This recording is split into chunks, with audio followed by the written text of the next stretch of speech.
together with us right here on Fitz the Bill 1061 ESPN Richmond as we wrap up the month of September. Get you ready for the month of October. 1061 ESPN Richmond, ESPNRichmond.com, and of course, ESPN Richmond, the app. And we're also streaming live on Facebook, Twitter, and YouTube. If you want to watch the stream, just type in ESPN Richmond in the search bar in any of those three social media sources, and we will pop right on up, and you can watch live. You can be part of the show live over there on Facebook, Twitter, and YouTube.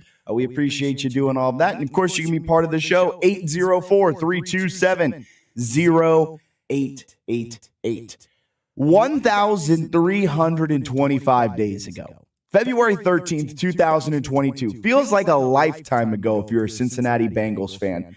The Bengals at one point were really a play or two away from winning Super Bowl 56, and here we are in the year 2025, and the Bengals, even with Joe Burrow, look like a hopeless franchise. And I get it, Joe Burrow is out, but at what point does that kind of become worrisome? Because this is the third time in his young career where he's going to miss extended amount of time. His rookie year tore his ACL, PCL, MCL, and meniscus. In 2023, he had that wrist injury that made him miss about half the season.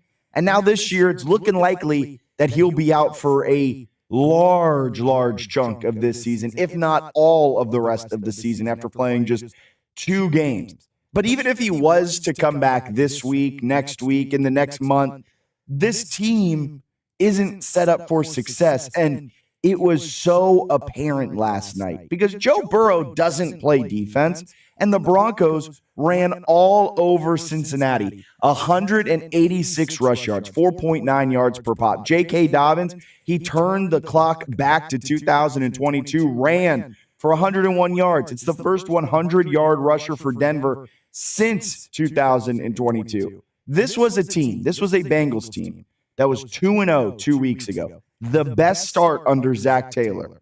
In the 2 weeks since that start, the Bengals were handed a 38-point L by the Vikings, the worst loss in franchise history, and now they got routed in prime time last night against the Broncos. The team just hasn't found a rhythm without Joe Burrow as their signal caller. Through the last 2 weeks, the Bengals are being outscored 55-6 in the first half. And look, we've talked about it ad nauseum throughout the offseason. The Bengals decided to invest 33.54% of its 2025 salary cap into 3 players. No team has that set up. The Cowboys would have rather traded Micah Parsons away than having that set up. Burrow, Jamar, and T. Higgins all account for over 33% of the salary cap this season, and now 16% of that is Joe Burrow's salary cap hit. He's not even playing. If you include Trey Hendrickson, that jumps up to 42.55% of the salary cap being tied up in 4 players. That's unprecedented. And that unprecedented move just hasn't worked out, and it was on display last night. Jake Browning, the backup quarterback, he couldn't get the offense into any type of rhythm. The defense was trying anything and everything to stop the Denver Broncos, and it just was not working. But I got to hand it to Denver. Made the adjustments after losing the last 2 weeks on last-second plays. The Broncos came out, and they wasted no time, punched the Bengals in the mouth over and over and over again. And defensively, they shut down, and it's not tough to, but they shut down Jake Browning. They showed that this is a championship caliber type of defense, the type of defense that we were talking about all offseason as Denver being one of the more feared defensive units in the NFL. And offensively, Bo Nix, maybe, granted, the Bengals defense also really bad, but maybe Bo Nix starting to find a rhythm of his own. He notched his first 300-plus passing yard game this season, just his 3rd of his career. Denver knew it had to make some changes, right? After 2 heartbreaking losses, they knew they had to get into rhythm. They knew exactly what they needed to do, and they got J.K. Dobbins going early. Rookie R.J. Harvey was finding a running rhythm, and for Denver, they reasserted themselves atop the AFC West, back into the AFC West conversation behind a really solid full team effort last night in their win, their dominating win, their rout win over the Bengals. 28-3 was the final, and two teams that both are 2-2, but both teams that have drastically different trajectories between them. All right, let's update you with some other things you may have missed in the wide world of sports overnight.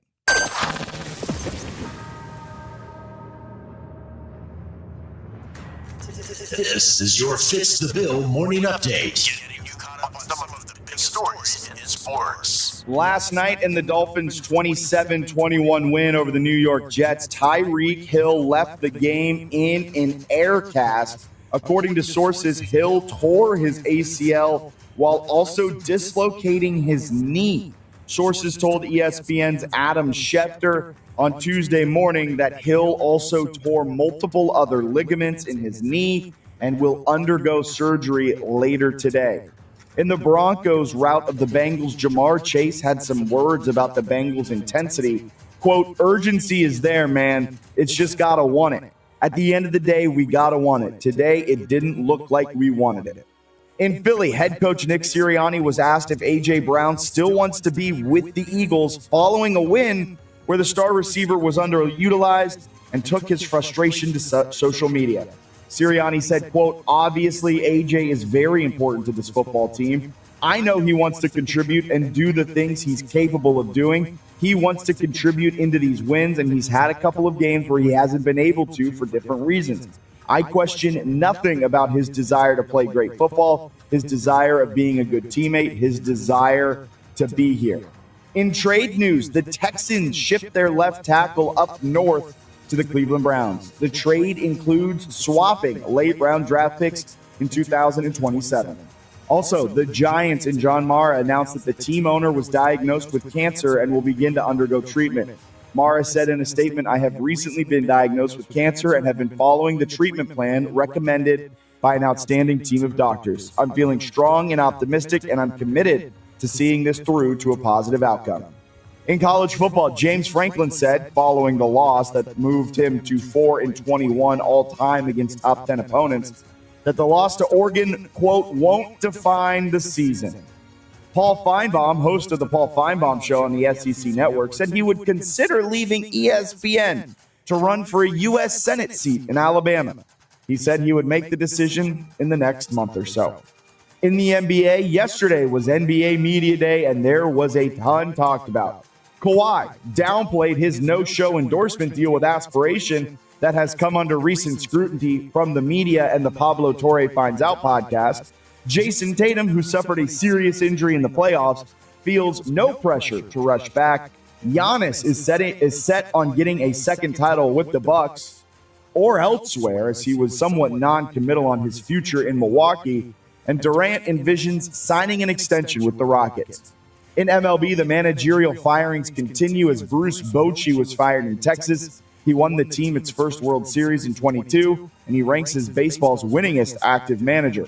Bob Melvin is also out in San Francisco, and Rocco Baldelli is out in Minnesota as more firings may be coming throughout today.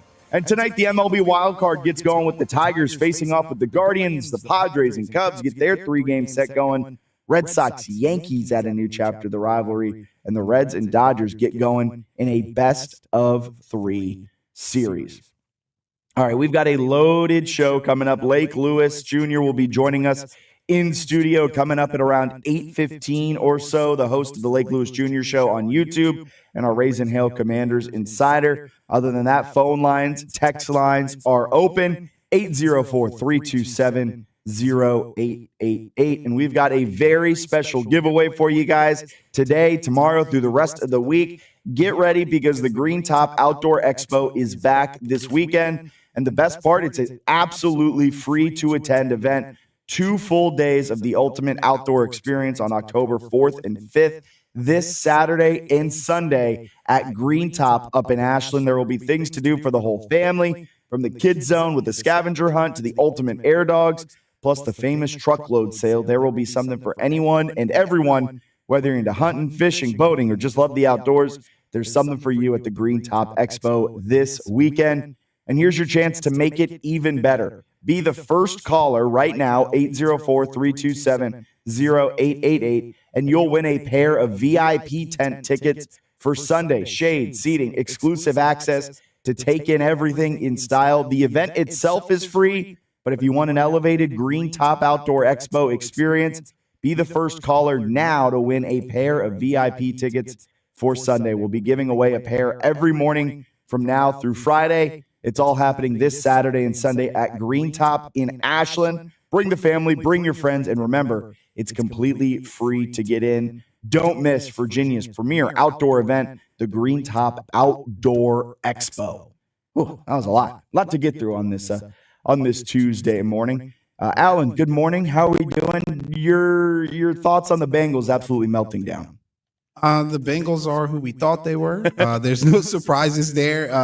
Like I said, similar to the Atlanta Braves, when you don't make any adjustments, but everybody else around you is either trying to get better or has gotten better, you should not expect to see positive results from anything, right? You didn't fix your line. No. Joe Burrow got hurt. You don't have a great backup. And the system is built around Joe Burrow's ability as a quarterback. Even with Joe Burrow, I think this team was so hamstrung with the cap to improve the defense that even if Joe Burrow was out there, they probably would have hung up more than 3 points on the Broncos. But I think they're still a 2-2 team with or without Joe Burrow. That's just the unfortunate thing. Like, this team is so depleted because so much money is tied up into Jamar Chase, into T. Higgins, in Trey Hendrickson, and Joe Burrow, that there's just not a lot of wiggle room to figure anything out, and it results in them not having the type of depth they need. And it's kind of the same story for all of the AFC North. Like you mentioned, they're kind of similar to the Braves. You didn't make any moves, the rest of the conference did.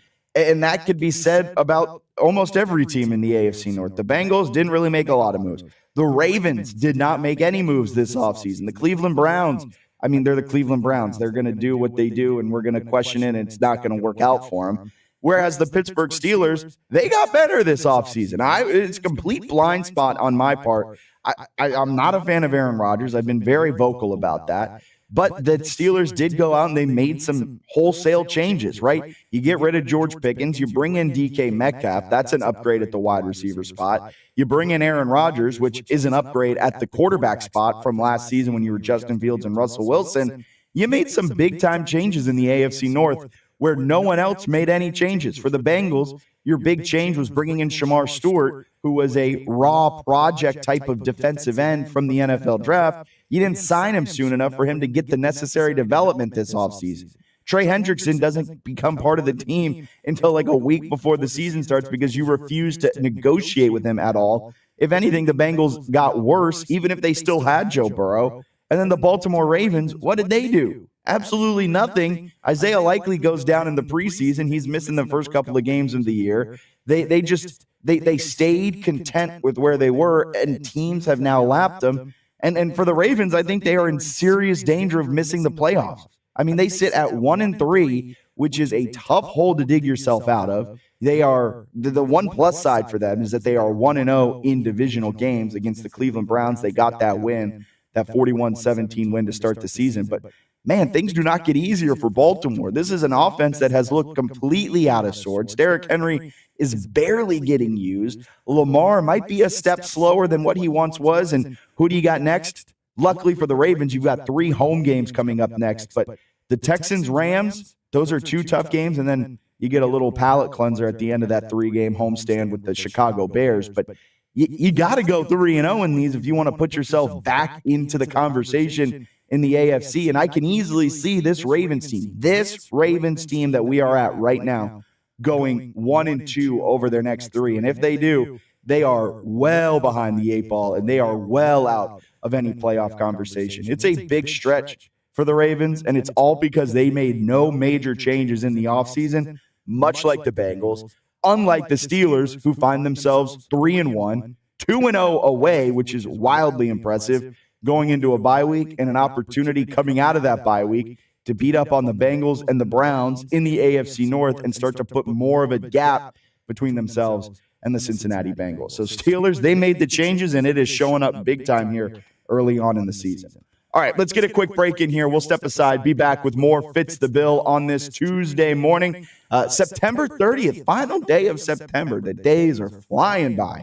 We'll be back with more Fitz the Bill, 106.1 ESPN Richmond. We all hear the radio ads about the IRS. They tell you to be afraid, to be scared, and they try to frighten you into calling. I'm not here to do that. Tax Relief Advocates is different. TRA is here to tell you that if you owe money to the IRS, whether it's $5,000, $50,000, or $500,000, we have a solution. It doesn't matter if you're sitting in your car, at work, or with your kids. No matter where you are, call now. 800-575-1783. Don't lose hope. TRA can eliminate or reduce what you owe to the IRS. Generous programs are now available that can give you a fresh start. Our passion is taxes and helping individuals fix their IRS problems. We have over 1,000 five-star reviews on Google and an A+ with the Better Business Bureau. You don't need to be afraid of the IRS any longer. End your tax nightmare today by visiting us online at TRA.com or call 800-575-1783. That's 800-575-1783. Tax Relief Advocates. Real solutions for real people. Must qualify for enrollment. Results may vary. At Direct Mortgage Brokers, powered by Nexa Mortgage, they're always ready to assist you with unsecured business lines of credit, DSCR debt service coverage ratio, as well as bridge loan. Direct Mortgage Brokers right here in your hometown can help with the purchase and refinance of stores, gas stations, restaurants, and multi-unit properties.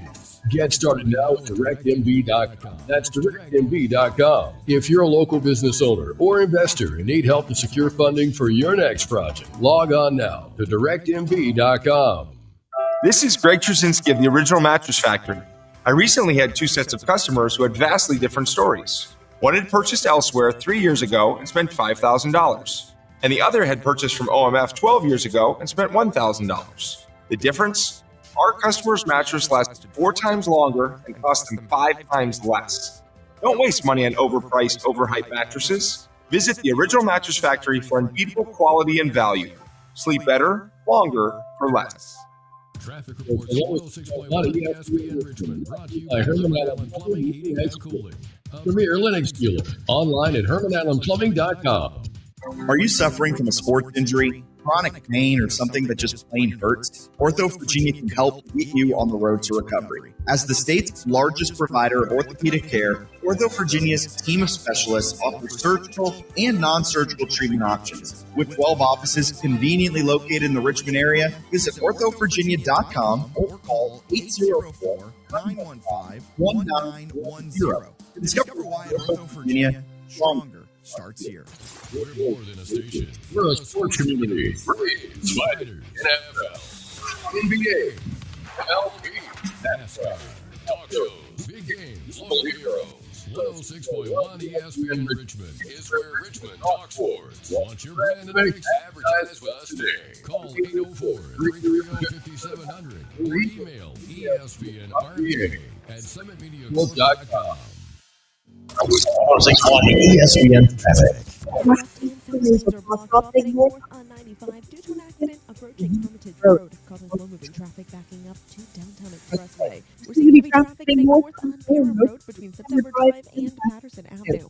Congestion on Perry Street Road heading westbound between Hillcrest Avenue and 3 Chopped. And there's been an accident on Iron Bridge Road near Cogsville Road. Off the field. 106.1 ESPN's got your back. Stream every debate, score, and highlight on the 106.1 ESPN app. Download today and stay in the game.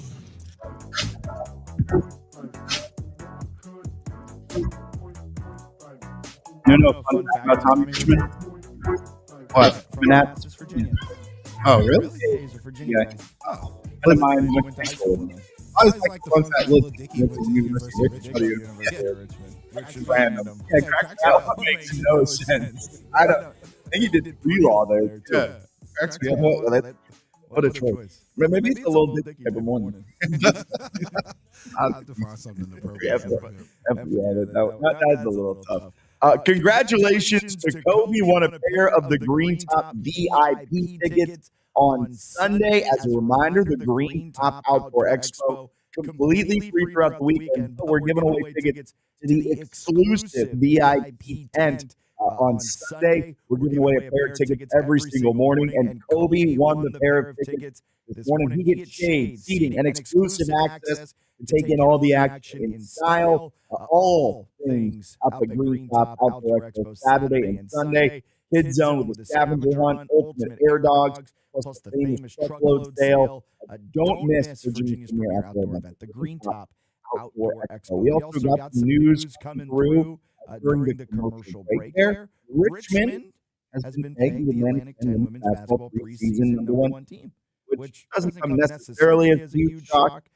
Even though Mason won the A10 tournament last year at the Henrico Sports and Event Center, Richmond picked to be the #1 team in the preseason poll. Maggie Dugan and Rachel Olstrom picked to be preseason all-conference first-team players as well. The two seniors looking to lead Richmond back to hoisting the trophy up there at the Henrico Sports and Event Center. Yeah, I'm excited to run it back. And, they're not sneaking up on people anymore. I think we saw that last. Yeah, even the game against UCLA. I think the nation will notice that the Richmond Spiders women's basketball team is legit. I love women's basketball for their scheduling. It's so much better than men's basketball. Yeah, women's basketball format-wise gets a lot of things right. Being honest, you're not wrong there. You're not. You get the campus host sites the first round of the tournament. Which is electric. I guess because the budget's obviously significantly lower, they have to take those considerations. Yeah, they have to be smarter and more efficient. But isn't it funny that being smarter and more efficient sometimes creates better atmospheres? I mean, it's a wild concept, but yeah. Who knew that campus sites were rewarding the best teams in the country with campus games? One, helps with revenue for the teams, and two, creates more lively atmospheres. Yeah, our blue bloods get awarded depending on where they are. That's true. Yeah. That's but only true, them, right? Only your UCLA's and your Dukes of men's basketball get their regional consideration. Everybody else, VCU, West Coast, Utah. West Coast, go to Utah. What was it, Utah that they played in? Where'd they play? Somewhere out west. And they got to play BYU in the first round, which was like a much easier trip than what VCU had to do. Yeah, good for them. Just say, I'll do the coach speak. Control the controllables. Handle what you can handle. You can't control anything in college athletics in general. But that's also the fun part about the college football playoff now with the expanded college football playoff. Those first round games on campus sites are just so much fun. There's one thing though that I want to kind of go back to from your rant. Okay. My mom is running for Senate. I can't gloss over that. In Alabama, he's taking the spot, if I read it right, of Tommy Tuberville. Yeah, Tuberville. I figured that's what it was, but he's not running yet. He's giving himself about a month to make the decision on whether or not he will leave the SEC. My question is does he think he has enough fanfare? Yeah, do you think he calls Stephen A. Smith beginning to feel like a political figure and being like, I can do that too? I don't think Paul Feinbaum has enough pull.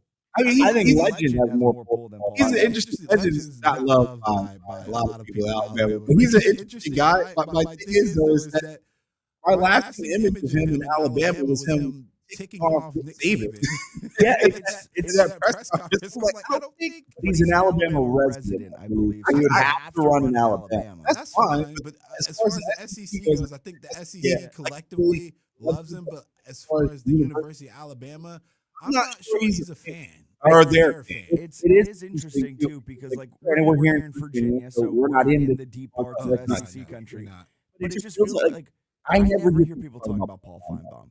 Like he's not the draw when it comes to us talking about college football. Like the names we mention are Busting with the Boys or Josh Payton, what he's doing. Like Paul Feinbaum's not like a consistent figure in our college football media. That's because we branch out. I think if you are truly the SEC means more Feinbaum's your guy. He holds that type of weight in the SEC. I would think for the conference he does. He's been beating the drum for them forever and ever. Yeah, he probably is on retainer too with Sankey. Yeah, I've never heard him say anything critical of Sankey either. But I just never forget. Him saying just questioning Nick Saban's ability as a coach at one point. And I think he did it on air on one of the little college shows, and then their pro day, Nick Saban came up to do the interview, but Nick hadn't forgotten what he said. You got reminded him it made for a very awkward interaction. Like I said, I don't think he's ever been. I don't think he's ever been loved by Alabama, the university. But hey, it's hard we took. If he wants to go run for the U.S. Senate, by all means, Greg Stanky, you got our number, 804-327-0888. We'll happily go on retainer for you. I could never work for St. I've got ethics. I've got ethics. I can't be a yes man for the SEC. I refuse. Now, the ACC, Jim Phillips again, 804-327. He's a nice guy. That's all I can say. He means well. Did it ever come out that UVA got fined the $50,000? Oh, yeah.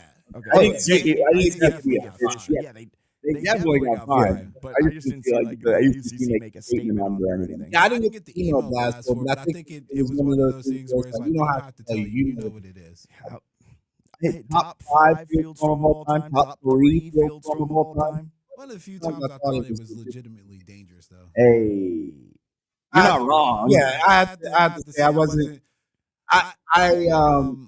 I can see a future where they're going to start doing some drastic things like maybe having students exit early from games if it doesn't start that drastic. I mean, somebody could have really lost their life in that, and that would have been hard to explain. Like, yo, the young man in the corner of the end zone, Shaquille White, yeah, he was definitely in the whole. He came out of it completely unscathed. I know it's a miracle, but somebody made the Lion King meme where it was Simba and the wildebeest stampeding.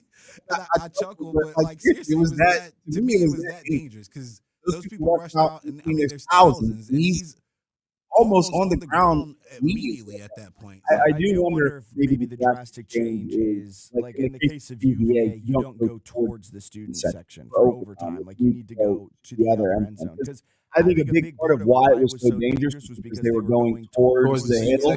And if he had fallen on the other side, if they were going to the other side where there's not that wall of students, then he would not have been put into a dangerous situation. I think they get to pick which side they want to go toward. There's so much to it. Maybe that's the change you bring to it. I would just, and maybe this is me just being naive.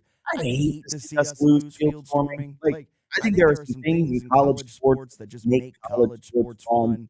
We've already lost so much of it with private equity coming into it. We've lost so much with the big media deals, with the Big Ten and the SEC. We've lost historic regional rivalries. We've lost so much of what makes college sports.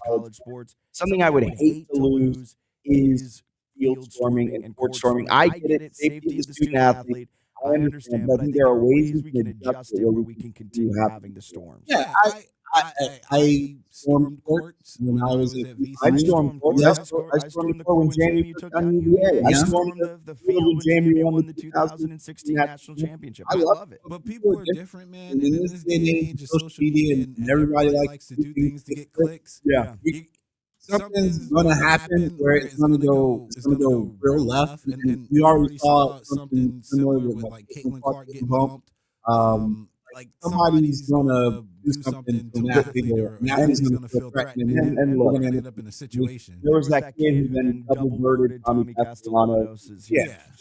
Now here's which again, if I'm Tommy, man, and in that situation, go ahead, call it a season for me. That's what I'm saying. Like. Maybe this is me being a little too fight fire with fire.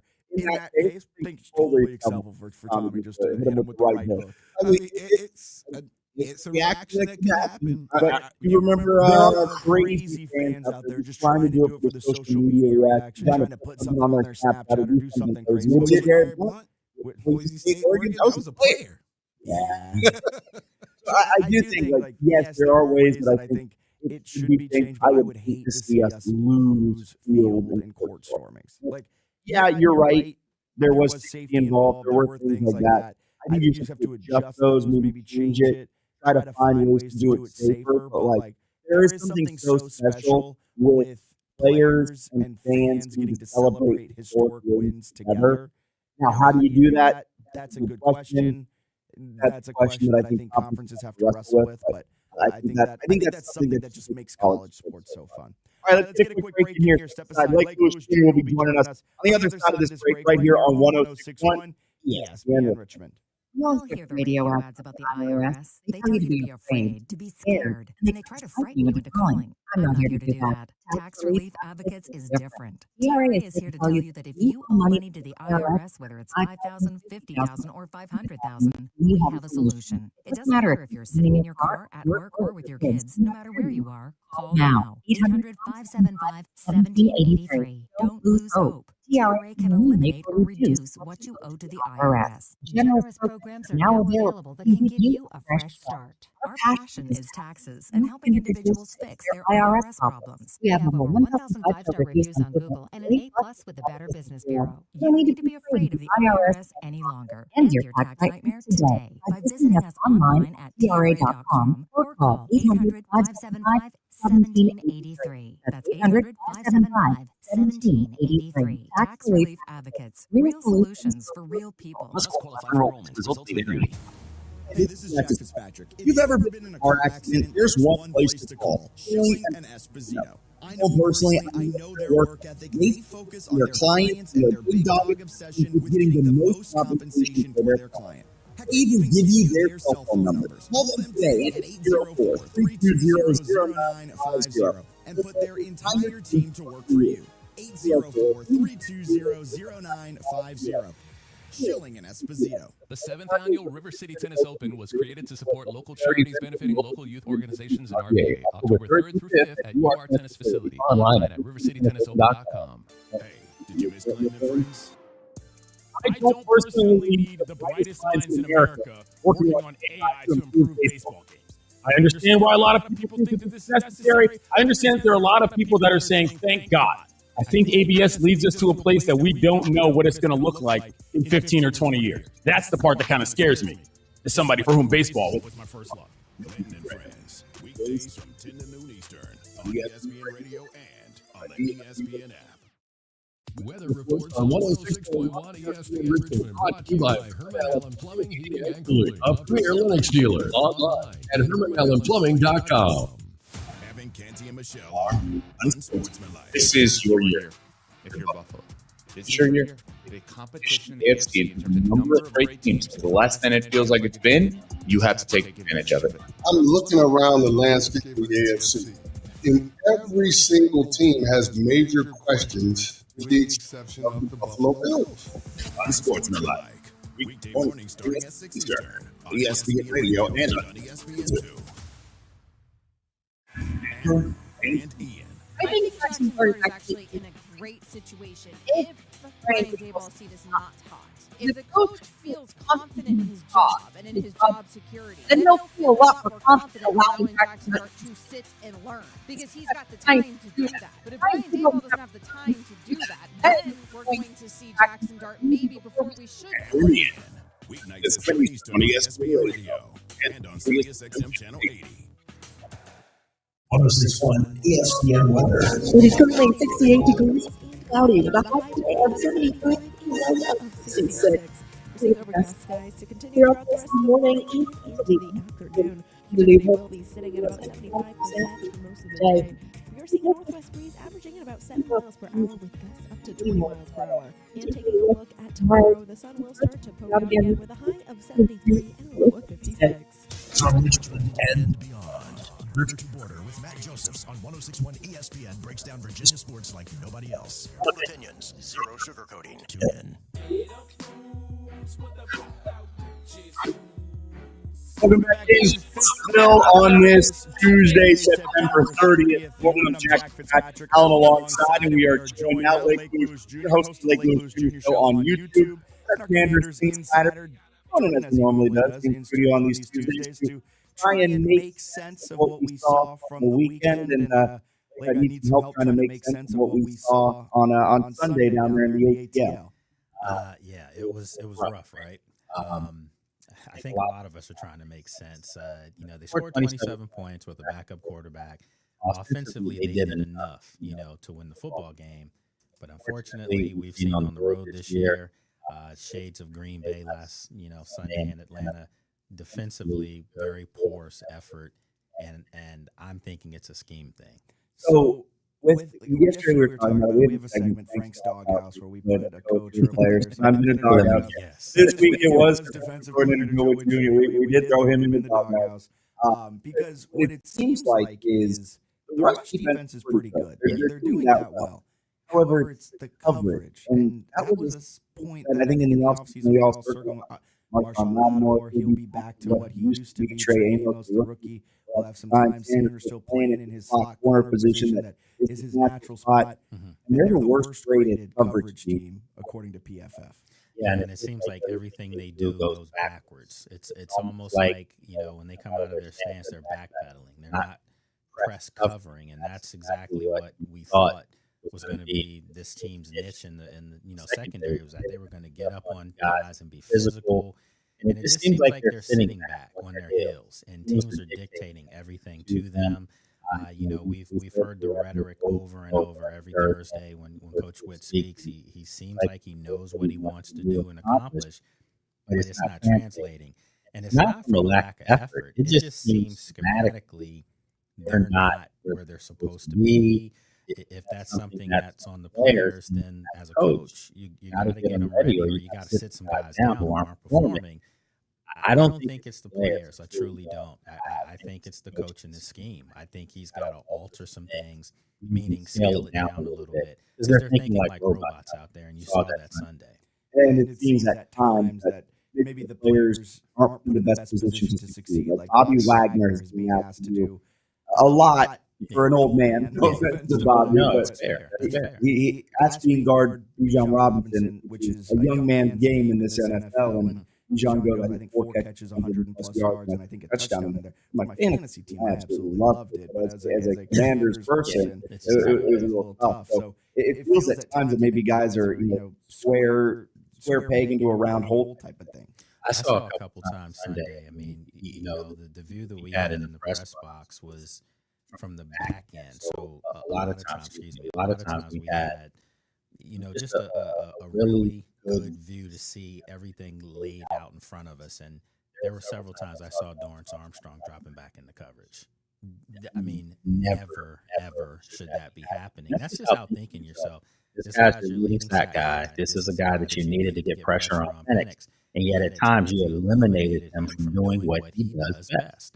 And we've heard since Dan Quinn and company have come into town, they've always said, we're never going to put guys in position to do things they're not comfortable doing. Well, why is Bobby Wagner covering, at times Drake London, at times, a running back coming out of the flat? That's just not his game. And Bobby Wagner's having a great season. I mean, if you look at his numbers and stats around the line of scrimmage, he's one of the best middle linebackers in football still at 35. But if you're asking him to cover guys in open space, that's just a fail waiting to happen. That was a big reason why I think Seattle kind of decided to move off of him after his second stint with them, because he was showing his age a little bit in coverage. They want their linebackers to do a little bit more. But yeah, like you said, still one of the best near line of scrimmage. Had a tied his career high with 2 sacks 2 weeks ago. That's what I'm saying. And now he's back playing coverage. It's like, this feels like we're asking guys to play outside of their comfort zone. And I don't know if it's because they don't have the guys they want, or if it's just because they're trying some new things early on in the season, and maybe now they realize, oh, it's not going to work. Let's go back to what worked. Well, I don't, it's so weird because just 2 weeks ago, I asked, Coach Witt in the press conference, as far as teams seemingly targeting Marshawn and not Trey. And how surprised was he? Because Marshawn's a 4-time Pro Bowler with a reputation. And, Graham was a rookie that hasn't done anything yet. Well, he said that he dismissed my question by saying he thought it wasn't entirely an accurate question, so he couldn't answer it. We all knew that was code word for I'm going to stick up for my guys. I respect that. I didn't take it to heart or anything like that. But then you follow up last week with us in the same press conference. Another one, you tell us that he loves veteran players because veteran players know the game and they know the spots they need to be at. And it was a reference to Bobby and some other guys that, because they know the game, they can get to a spot a lot faster than a rookie or a young guy that runs a 4.40 because the guys thinking, not knowing immediately where to go. Well, if that's the case, I have a on aren't where they're supposed to be, and I don't think that's because the veterans don't know how to play football. I think that they're being asked to do stuff that's not good. And I can safely say this: Bobby was probably the angriest I've ever seen him, ever. He's always professional, always approachable, one of the nicest guys you ever meet, and he stays like that all the time, win or lose. It wasn't like that the other day. You could tell that he was irritated. He stood up to the sidelines most of the game by himself. Got on his teammates at times and huddled him up and was just going off. I mean, you could just tell that there was a frustration building up the defense. And I don't think it was the players feeling like we're not any good. I think it's the players were like, what are we doing or what are we supposed to do? Someone save us from what's going on out here. What are the vibes overall like? Because I saw a quote come out after the game, and I think it was asked, you guys have lost these 2 road games. How are things feeling? And who it was. I apologize to the reporter who reported it and what player said it, but it was something along the lines of, we had multiple 3-game losing streaks last year. We'll be all right. Yeah, then you hear that, and then you kind of hear also Bobby Martin said he's ever been.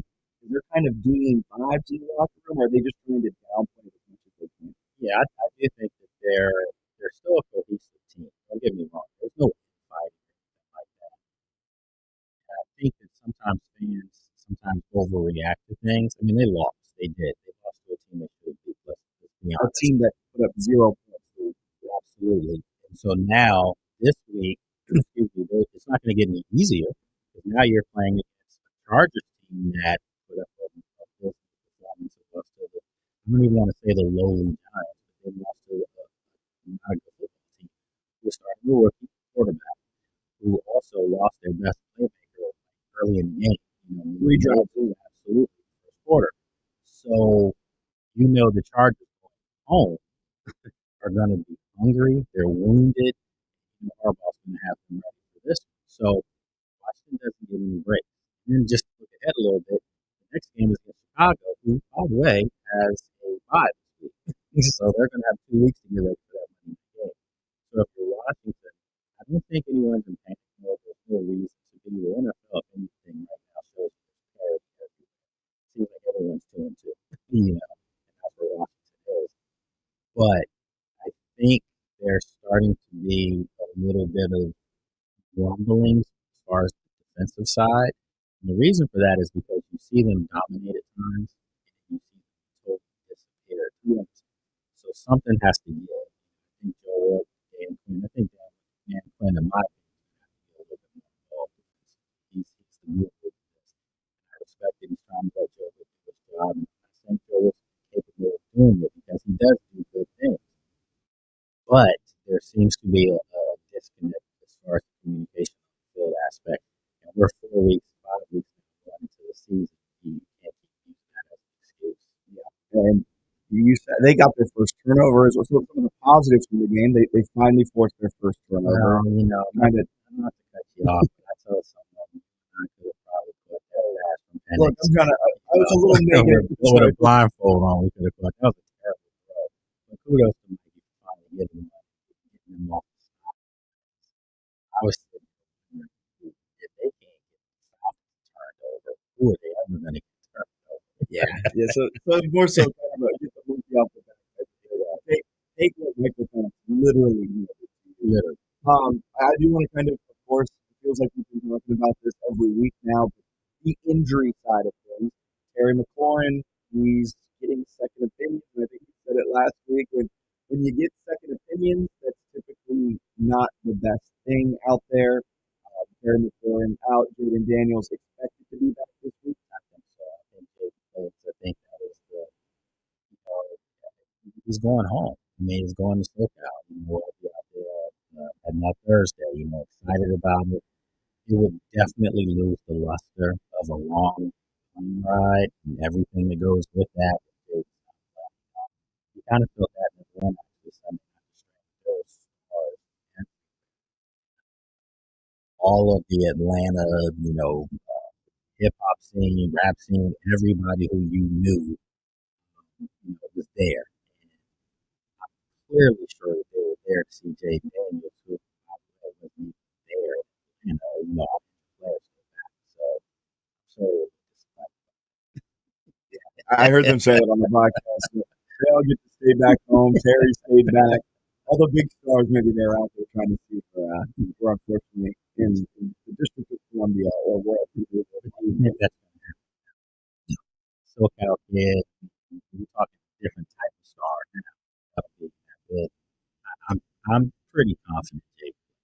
It seemed like these last 2 weeks it was close to playing, but they kind of held him back for precautionary reasons. And yeah, now going back to SoCal, and it also seemed that maybe the offense might need to get a jolt going because our defense isn't holding teams to 20 points a game right now. We may need to score 35 plus just to be in these games. So, hey, Jaden, come on in. We need you to spark something real quick. Yeah, that's a great point because I said yesterday I was on the show. I said, Marcus has played well. I think Marcus is really he's surprises me quite a lot with him. Marcus has played himself into a potential starting job again in the NFL. I truly believe that, and I think it'll come with Cliff if we're to ever get a head coaching gig. I think Marcus goes with that. You said that before. I really believe that will happen. But for everything Marcus does really well, some things Jaden does is just Superman. It's just a different level. And I think that there were some drives, in the Falcons game that Jaden probably would have extended a little bit to change the fortunes of things. But again, not putting anything on Marcus because he's played extremely well. The offense did enough to win the football game. You score 27. You hope that you're pulling out a win and you're celebrating at the end of that one. And I mean, they got some good stuff out of the running attack.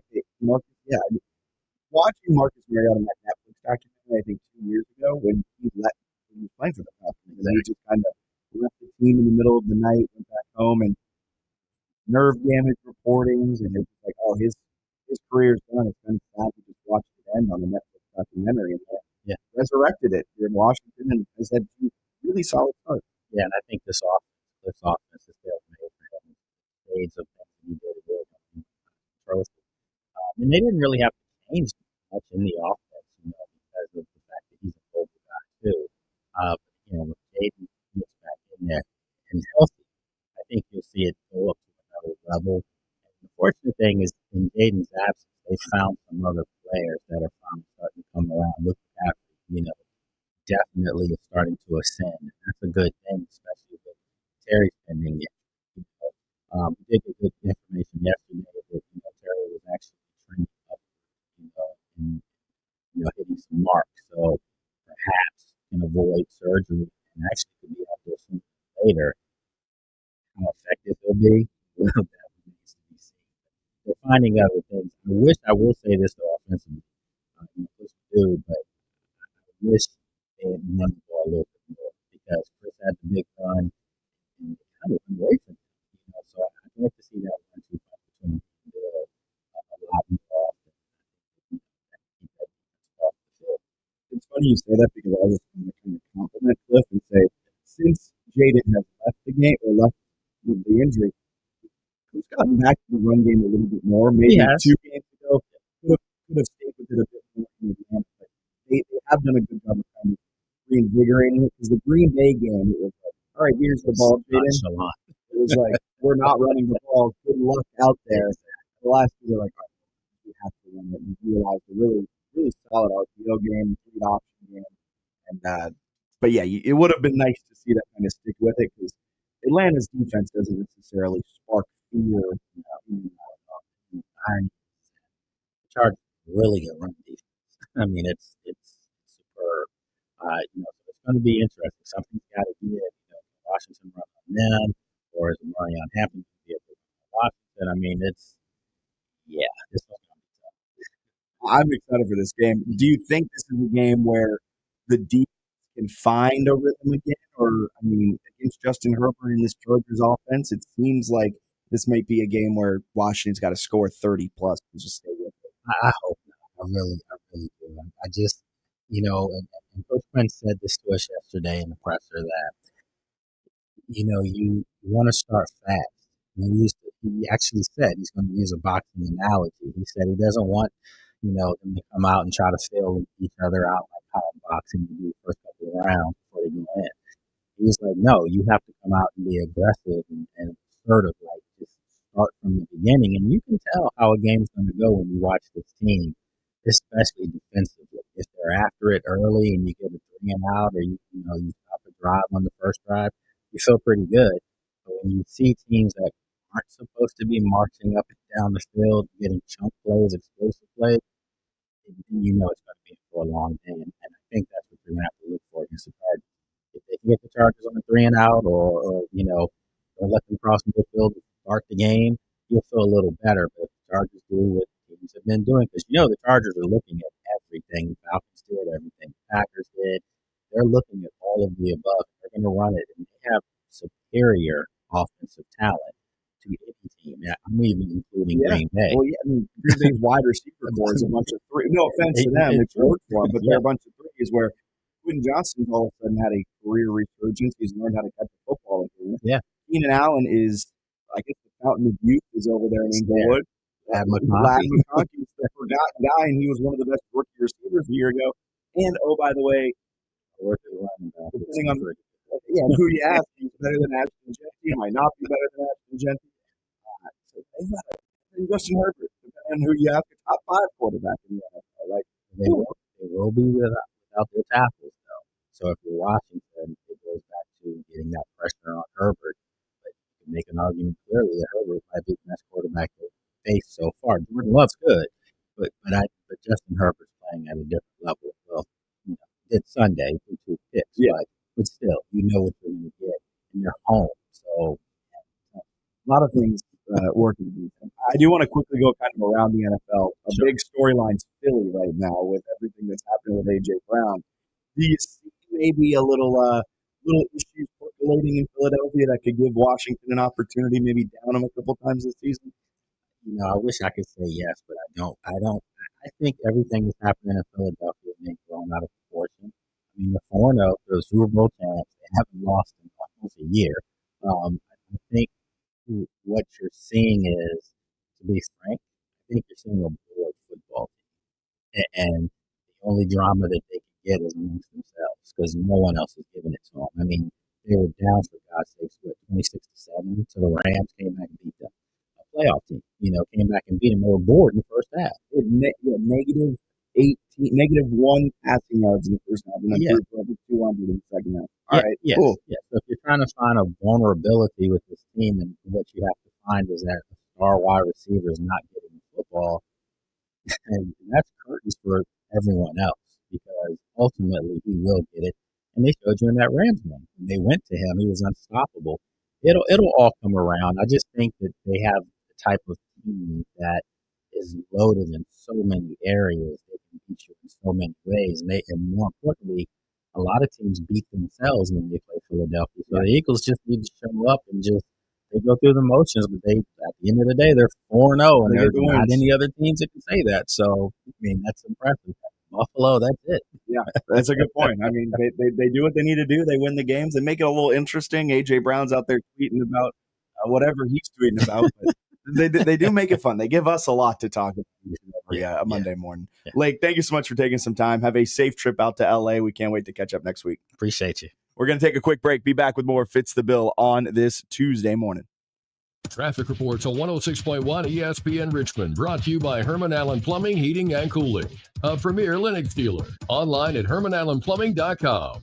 Actual price will depend on product and subscription plan. Featured products are compounded drug products, which the FDA does not approve or verify for safety, effectiveness, or quality. Prescription products require an online consultation with a healthcare provider who will determine if appropriate. See website for details, restrictions, and important safety information. Want to boost in and out of the bedroom? Hims has you covered. Introducing a new 2-in-1 approach to level up your game. Tadalafil for better bedroom performance and zinc for testosterone support. Turn things all the way up and find affordable treatment options at up to 95% less than brand names at hims.com/joy. That's hims.com/joy. Finding great candidates to hire can be like, well, trying to find a needle in a haystack, but not with ZipRecruiter. Its powerful technology actively finds and invites qualified candidates to apply to your job. So while other companies might deliver a lot of hay, ZipRecruiter finds you the needle in the haystack. See why 4 out of 5 employers who post a job on ZipRecruiter get a quality candidate within the first day. Try ZipRecruiter for free at ZipRecruiter.com/free. That's ZipRecruiter.com/free. Catch up on the latest horse racing news with Off to the Races live broadcast, 10 to 11 every Saturday morning on 106.1 ESPN. Presented by The Racing Biz. Hey, Richmond, this is Joe Simpson. There's only one place in the 804 to stay up to date on all things Atlanta Braves, and that's 106.1 ESPN. That's where Lake's going to be, California. Good bumper. 10 out of 10. Lake's It was either that or going back to Cali. But I guess they haven't been there yet. Yeah, so California. That'll love. be next week. He gave a lot of great Commanders insights. Really interesting Eagles insight where he just said, I feel like they're just bored. He did put it in a good perspective. They haven't lost in almost a year. So maybe they are just a little bored. I don't know if you saw my Facebook post, but it was very quick and to the point. Shut up, AJ. Like, we don't care, man. You do this every year. Just go somewhere and sit down. It is I agree. funny. He probably is bored. Because after the Super Bowl win, he literally was like, "This really didn't do anything for me." Get him a new book. I just want to play football, and it's like, all right, and he's not getting the opportunity to play football. But at the end of the day, they are 4-0, and they're finding ways to win. As much as it kind of is a interesting roller coaster ride, where I don't think necessarily Kevin Petula is fully equipped to be the Eagles' offensive coordinator.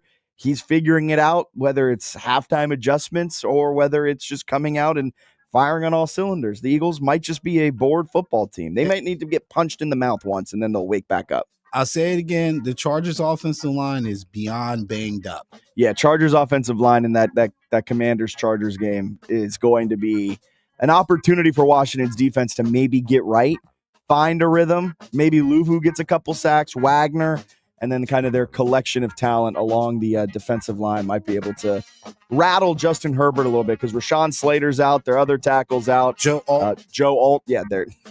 I can't believe you said their other tackle. I forgot Joe Alt. Man, they're banged up. I feel bad. They are, and our guy Mekhi Becton's out. Mekhi officially out? I think so. I'll have to double check. But man, that's yeah. We'll check the injury report during the break. We'll be back with hour number 2 coming up. 106.1 ESPN. Hey, it's Delvin Joyce, JMU Hall of Famer and former New York Giant. And listen, make sure you tune in to Talkin' Dukes every Wednesday on 106.1 ESPN Richmond. Go Dukes. At Direct Mortgage Brokers, powered by Nexa Mortgage, they're always ready to assist you with unsecured business lines of credit, DSCR debt service coverage ratio, as well as bridge loan. Direct Mortgage Brokers right here in your hometown can help with the purchase and refinance of stores, gas stations, restaurants, and multi-unit properties. Get started now at DirectMB.com. That's DirectMB.com. If you're a local business owner or investor and need help to secure funding for your next project, log on now to DirectMB.com. Closet Factory invites you to an unforgettable evening with a great cause. Join us on Saturday, October 25th at the Science Museum of Virginia for the Bon Secours Violence Response Team Gala. The event begins with a cocktail hour and silent auction, followed by a seated dinner, program, and live auction. Hear from Jim Schmidt, stepfather of Gabby Petito, a young woman whose tragic story touched hearts across the nation. Jim will share his family's powerful mission to raise awareness and help prevent future tragedies. Don't miss this moving night of hope and inspiration. Top the night off with an after party, including dancing. Proceeds from this event benefit the Bon Secours Violence Response Team, dedicated for caring for patients of all ages impacted by violence or abuse, such as domestic violence, child abuse, human trafficking, and strangulation. Don't miss this opportunity to enjoy a wonderful night while supporting the Bon Secours Violence Response Team. Saturday evening, October 25th at the Science Museum of Virginia. For details and gala tickets, visit closetfactory.com/location/Richmond. The Rich Eisen Show. Rob Lowe is here watching the Watergate hearings when I was a kid. You know, I'm gonna go here on this front. One of my first childhood memories were those hearings. Same. And I just remember the thing I couldn't get over were the number of microphones. And then look at you. What are you behind? You're behind a microphone. Oh my God. My head is now exploding. Now you're behind a microphone. The Rich Eisen Show from noon to 3 Eastern on ESPN Radio, ESPN Plus, and on Disney Plus. From the ESPN studio, presented by Ortho Virginia. Find one of Ortho Virginia's orthopedic locations at orthovirginia.com. W291CL Lakeside Richmond. WURB HD2 Richmond. We are 106.1 ESPN.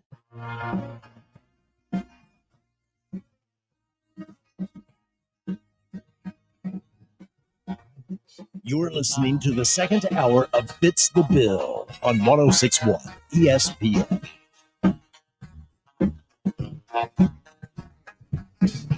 Welcome in hour number 2, Fitz the Bill on this Tuesday, September 30th morning, the final day of September. Appreciate you clocking in, getting your day started with us on 106.1 ESPN Richmond, the ESPN Richmond app, and of course, ESPNRichmond.com. And you can stream the show live on Facebook, Twitter, and YouTube. Just type in ESPN Richmond, will pop right on up, and you can watch live. You can be part of the show over there as well by liking, commenting, and subscribing if you're on YouTube. We appreciate all the interaction that we get over there on socials. And if you want to be part of the show the old-fashioned way, call or text in 804-327-0888. Appreciate Lake Lewis Jr. stopping by, host of the Lake Lewis Jr. Show, and our Raisin Hail Commanders insider to talk with us about the abysmal loss on Sunday, the 34-27 setback to the Atlanta Falcons. That was a tough one. And now the Commanders set their sights on a banged-up Chargers team. I said I was going to look up the injury report. I did indeed. They are without Rashawn Slater. We know that. He suffered a knee injury back at the beginning of training camp, and he's on IR, missing the entire season.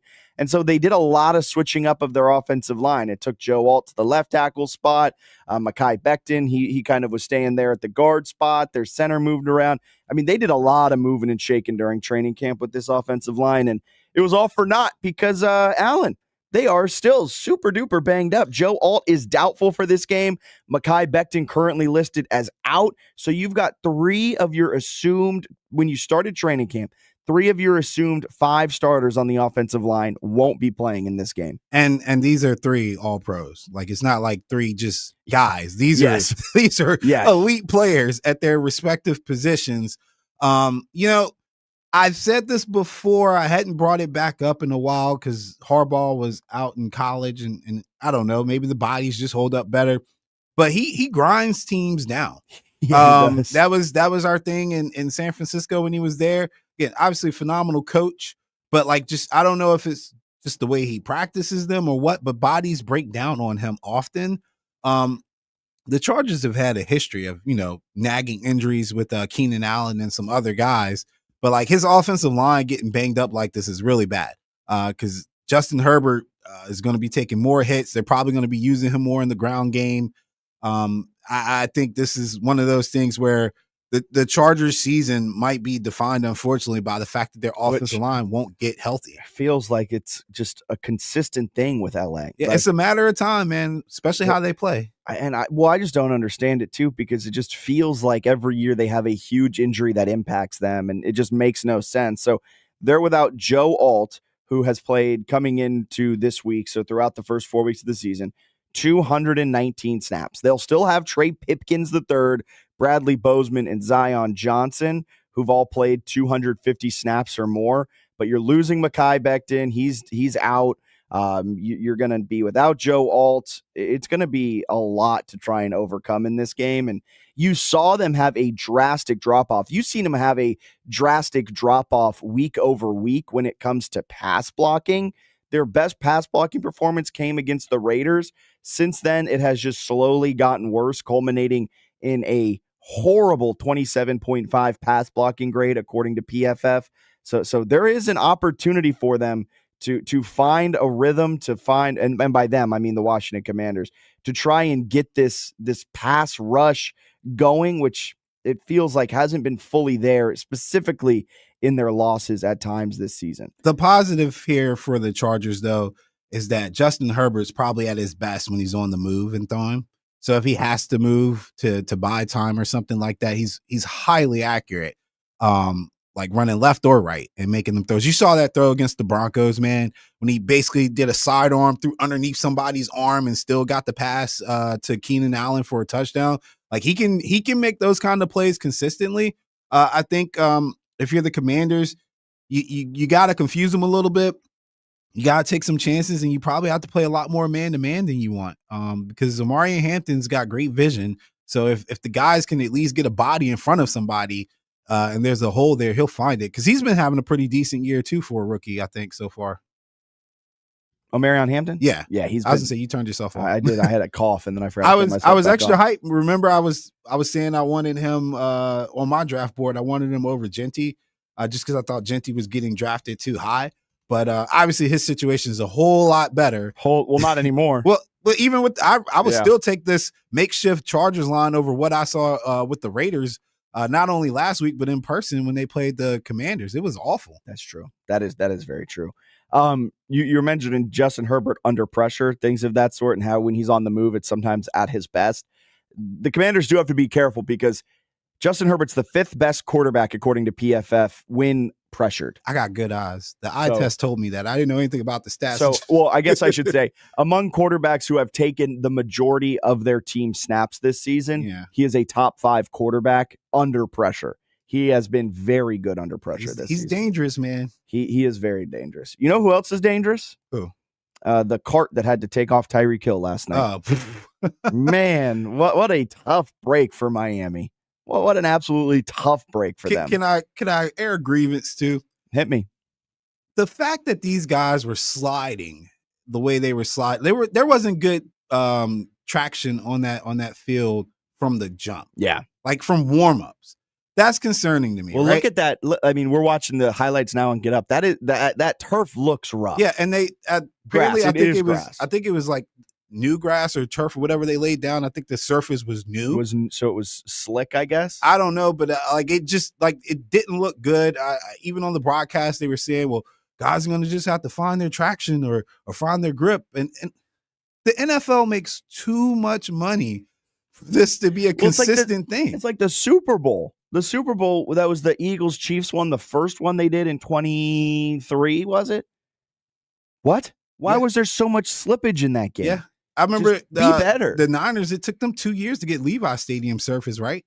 Like you see the ACL injuries and stuff like that. You see Tyreek's injury, and it just makes you wonder because again, guys are consistently tweeting about it, like former players and even current players. I think Ocho spoke out, or Odell Beckham spoke out on Malik Neighbors' injury up in New York, and that has been something that's been ongoing for a lot of people too. The list of injuries that have like sustained season-ending ones inside of MetLife Stadium, it is a long list. Yeah, like that turf is. There's some pathology there, in my opinion. It eats you up. It spits you out. Another field that used to have really bad turf, known for maybe the worst turf in the NFL, was FedEx Field. Yeah, I think they fixed that at least a little bit with Josh Harris, but I mean, Dan Snyder didn't invest anything into that much.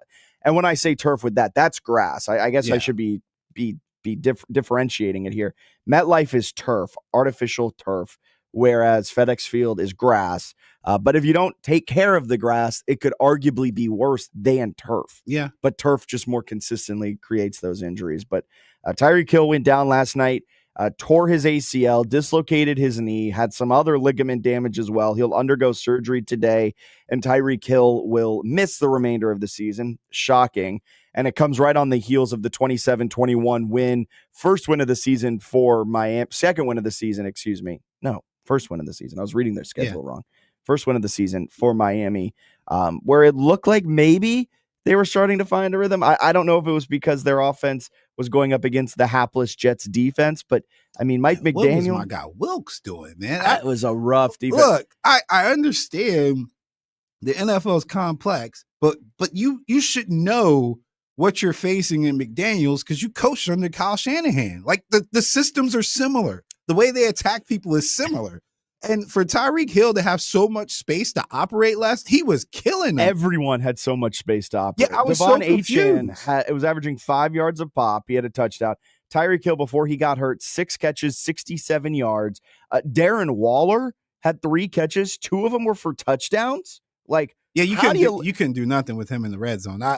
How do you let that happen? How do you let that happen? That's Darren Waller. He wasn't in the league last year. What do you mean? God bless you. You're that talented. You don't practice or train. And you just pop up one day and get just hop on the team. 2 touchdowns. I was like, all right, cool, whatever. But like Miami was doing, it looked like Miami of 2023. Like it looked like the Miami of old where They're just doing everything they want. You get everyone in so much space. You're putting guys in motion.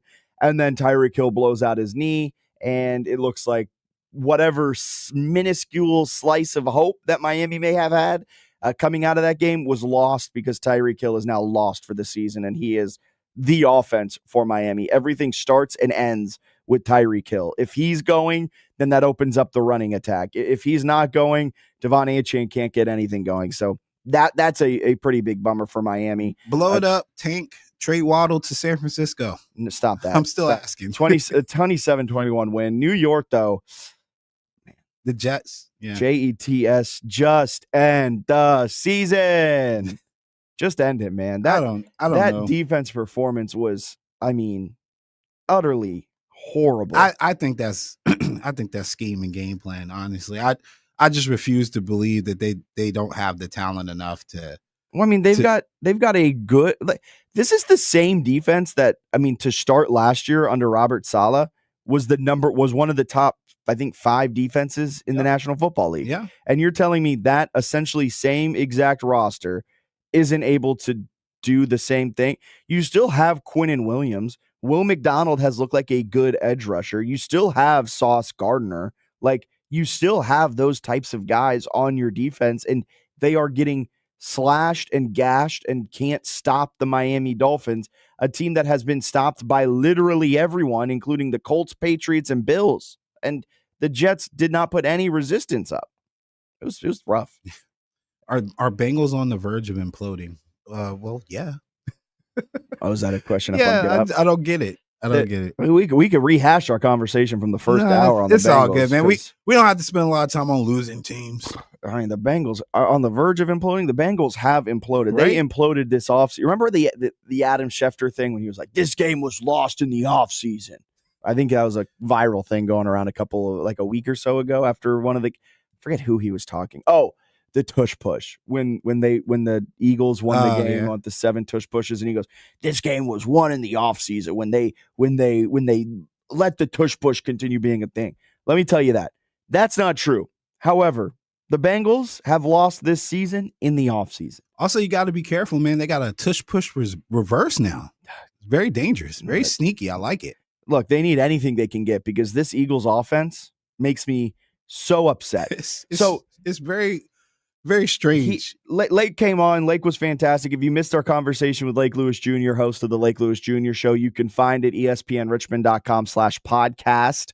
That's singular podcast. Or you can find Fitz the Bill on Apple Podcasts. Just type in Fitz the Bill, will pop up, subscribe, and you can find every single show archived over there. So if you missed Lake's take on what's happening with the Eagles, you can hear it there. I'll also say it right now. He said they're bored, and that kind of makes sense. And that might be the only way to make sense out of what the Philadelphia Eagles are this season. Last week in the first half against the Rams, they had -1 net passing yards. Then in the second half, the Eagles had over 200 passing yards. This week in their win in the first half against the Buccaneers, they had 130 passing yards, over 130 passing yards. In the second half, Allen and I combined for more passing yards than what the Eagles had in the second half. The Eagles had -18 net passing yards. What is happening? How do you make sense of that? This is a team that has the same head coach that won the Super Bowl last year, the same quarterback who's going into his 5th year, I believe, as the starter. The wide receivers are the same with Devontae Smith and A.J. Brown. The tight end's the same with Dallas Goedert. The offensive tackles are the same. The center is the same.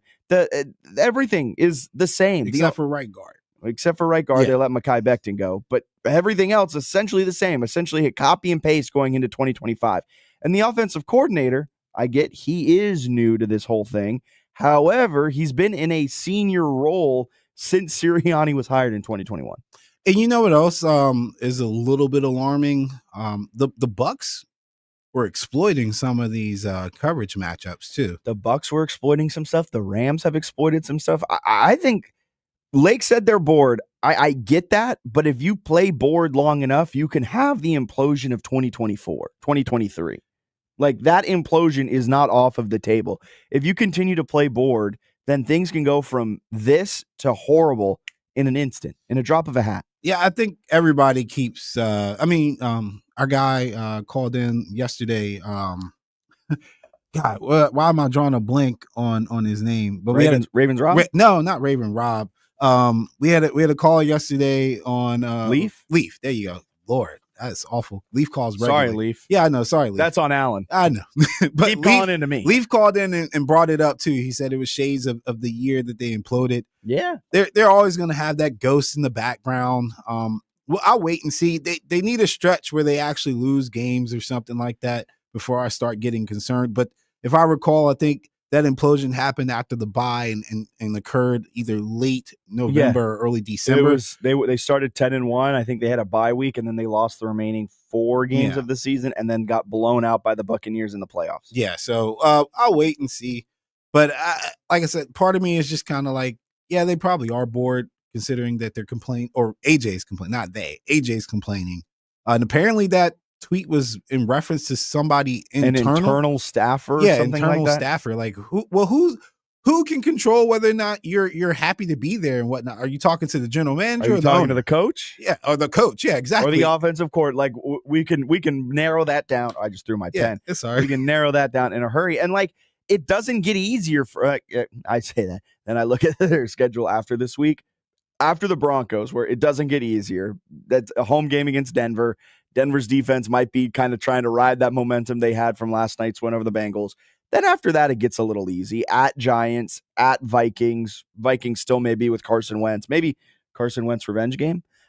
Then home against the Giants again. So you could easily go 2-1. Carson Wentz revenge game. What does that look like? But I mean, like, for the Eagles, you could still be playing board, and you can end up looking at 7-0 going into a Packers-Lions stretch. But I mean, now I'm looking way too far ahead. The Eagles, though, they're just a head-scratching team with how they have played, and it's not even a consistent thing. Like, okay, we come out in the first half, we're horrible. We make the second half adjustments, and we're great. No, first half was horrible 2 weeks ago against the Rams. This week, first half was fantastic. Second half was fantastic against the Rams. Second half was horrible this week against the Buccaneers. My head is spinning trying to keep up with what Philly is doing. All the while, they have negative 18 net passing yards in a National Football League game where they won. I don't know if that's indicative of the Philadelphia Eagles or if we should be yelling at the Tampa Bay Buccaneers for blowing that type of opportunity. Well, I'll say it like this. History has shown that when teams have red flags like this in the regular season, your worst case scenario pops up sometime in the playoffs, whether that be early or in the Chiefs case last year where the offense was a little stale and there were times where they just couldn't get a passing game going. It hurt them in the Super Bowl. Yeah. And when the weather gets cold, your problems heat up. Yeah. So in the Eagles case, in the Eagles case, we'll see. But like I said, I would personally like it to look better and more fluid on offense than anything, because they're still a good team. I mean, they're not playing their best ball and they're winning games. But it's just when you get to the playoffs, things get a little bit more restricted. So you got to be closer. You got to be closer to perfect. And so I would personally like to see that offensive side of the ball for them pick up some. Yeah, that'll be something we look at way too much throughout this entire offseason. It's through this entire season. Especially if the Eagles ever slip up. All right, let's get a quick break in here. We'll step aside. News or Snooze is coming up at 9:30. But before we dive into News or Snooze, we've got to take a look around NBA Media Day, which was yesterday. Some big storylines that have come out of that. That's coming up right here on 106.1 ESPN Richmond.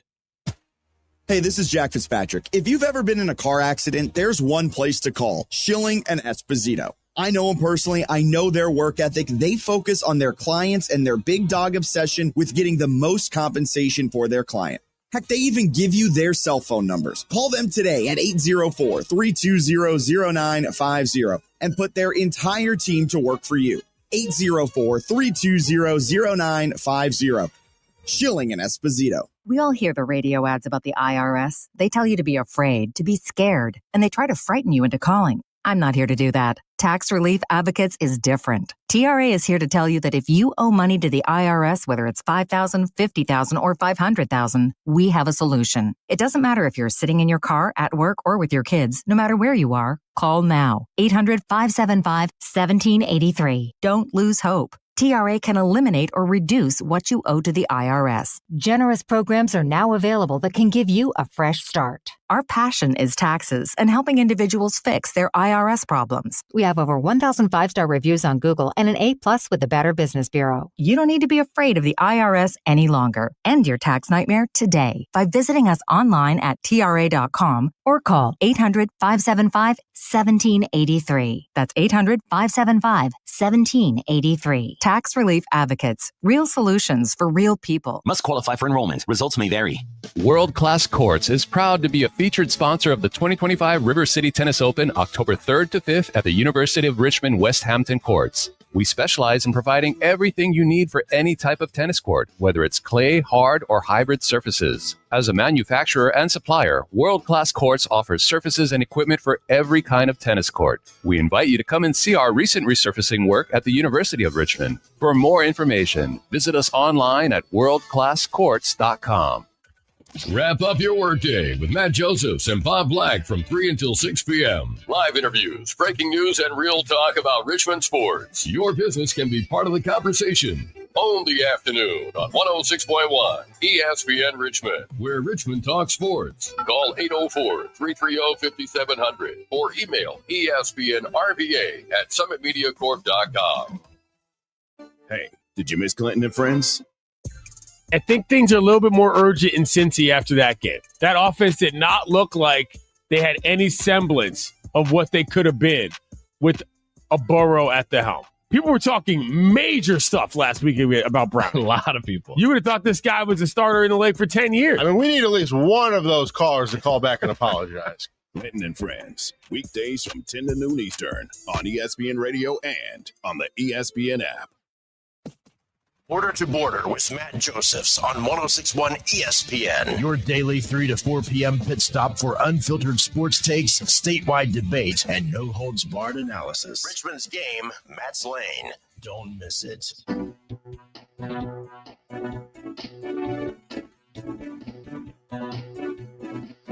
Good to hear that back again. He's heating up. He's on fire. NBA Media Day was yesterday, and we got some fun storylines that came out from it. One is Kawhi Leonard addressing the aspiration accusations head on. I know this is your favorite storyline from the NBA offseason. The whole no-show endorsement deal where Kawhi Leonard signed for X amount of money. I forget, even $27 million over 4 years, I think it was. For an endorsement deal that required him to do nothing, like no social posts, no public appearances, nothing like that. It was just here's some money, here's some money. And Pablo Torre finds out, uncovered this, and now it's a lot of salary cap circumvention that's going on around the Clippers and around Ballmer.